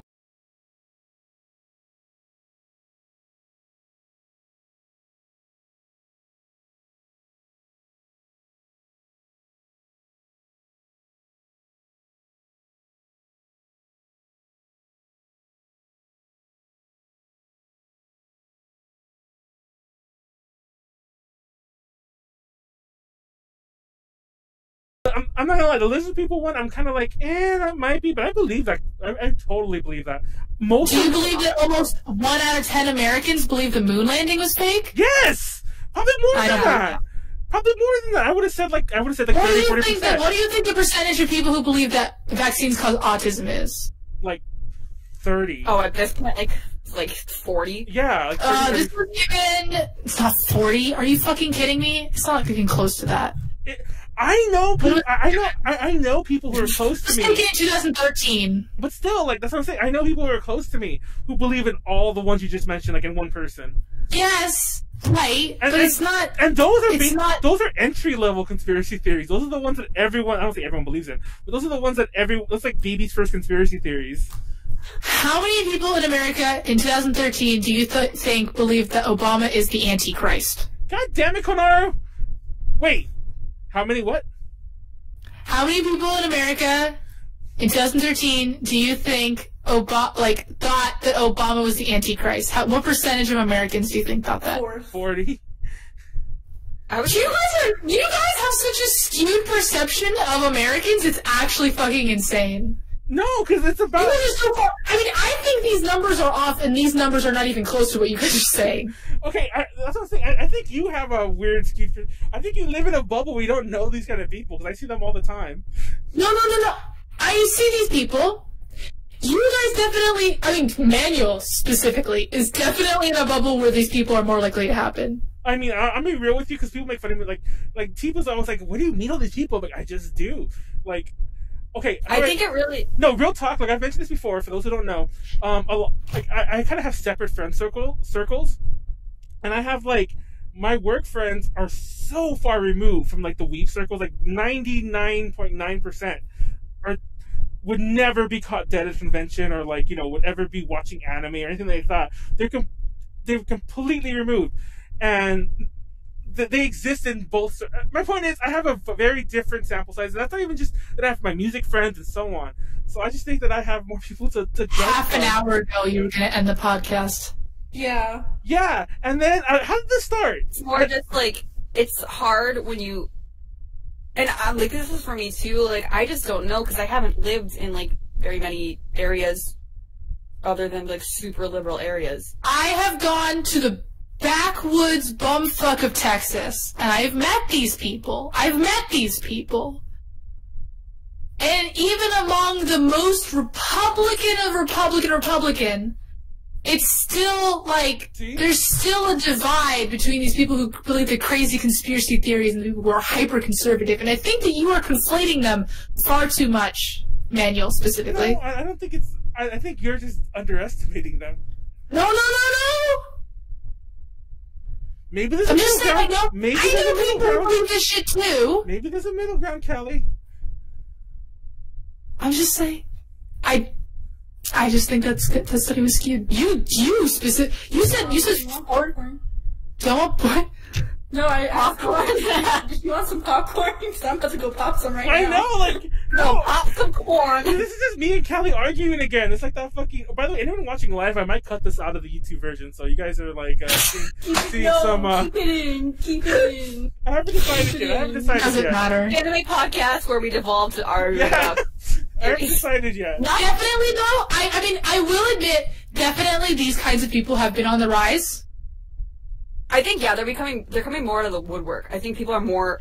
And because they're coming more out of the woodwork, they're creating more of them. Because and I've mentioned this before. Like I have friends who, and I'll admit, they're making the problem worse. But I have friends who egg on these people.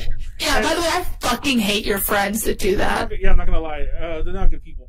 But I have friends who legit, they don't believe this at all, but they'll go into the group and they'll rile them up, and they'll be all like, "Oh my god, there's a 5G tower outside my house, and and now the neighbor's kid has autism." And they'll like say shit like this, like as a joke.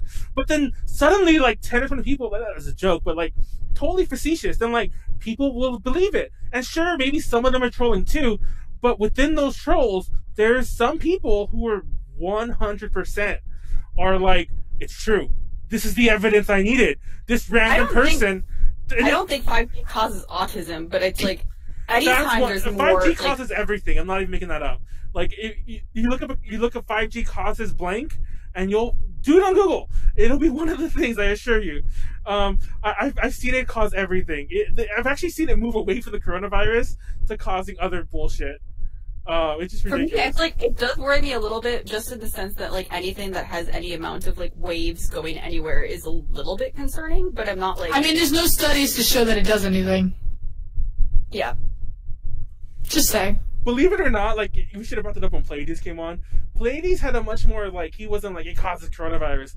but he actually is Wait, do people think that 5G is causing... Yes, people think that 5G weakened people's immune system and caused virus. No, but they think that 5G was specifically put there so that people will get coronavirus, so that when they get the vaccine, it injects them with nano machines so that they can be tracked. And they legit have this chart, and it's like, look, this is where 5G rolls out. And this is where the coronavirus happened. It's like, where was the first 5G city? Wuhan. And of course, all this is bullshit. All of it's That's bullshit. not even true. That's not even true. It isn't. But that's the evidence they say. That's basic fact. I'm such an agnostic person in, like, all aspects of my life that I'm like, okay, I don't believe these things, but I'm like, oh, maybe, but I'm, like, not gonna let it rule my life. You know what I mean? But just go burn down your local 5G tower, Molly. Just go do that. Actually, don't listen to Manuel, because people are like, okay, sure, maybe there are lizard people controlling the country. Oh my god, I'm leaving. Molly! Wait, Callie actually left! Guys, Callie, come back! Wait! I'm not, no! She didn't let me finish! What happened? It wasn't my me who audio did it! is like bad. Hold on. Wait, I thought Callie's coming back. You didn't let me finish! We legit... Callie, you didn't let me finish! I don't care! I'm sorry. I accidentally pressed that. No, I'm like one of those people that's like, I heavily lean towards disagreeing. But I'm like, if concrete proof came out that said, like, yes, there are lizard people, I'd be like, okay, I guess there are. Like, there's no concrete. There would have to be some really, like, fucking concrete proof. Like, the lizard like a lizard person, yes! Like, a lizard person to go snarl at you and be like... Like, I'd have to see the lizard people. They would have to... And I'd have to know that I wasn't just hallucinating. Guys... I thought Pleiades was bad. You didn't let me finish, but I was going to say that Pleiades actually had, like, he was somewhat of a 5G, like, we should wait and see kind of person. And I was against that too, but, like, that was his stance. And here Molly is all like, I believe in lizard people if I saw them. I'm gonna no, wouldn't you believe in them if you saw them? I mean, yeah, well, no, honestly, my first thought would be... The world where lizard people have come out and said that they're controlling the fucking government. We're talking about the real world! Saying, if I had proof, I'd believe. Oh shit! God damn it. We'll make some popcorn if y'all are gonna keep going for the next hour. We're not gonna go. We're ending the podcast now. Thank you for coming. Thank you for coming. Thank you for coming. Good night. Good night. We love you. Follow the Patreon where you can buy a check apparently. Yeah. I'm so sorry. But you can get Callie check at the Patreon. This is why we can't do a conspiracy. I know. This is what we wanted in the first place. Links. This is why we did it in the first place. We were supposed to end this like an hour. I think we broke Callie. Yes. I think we broke Callie. Literally an hour ago. Yeah, are we done? Are we still alive? Good night. Bye. Good night. Bye.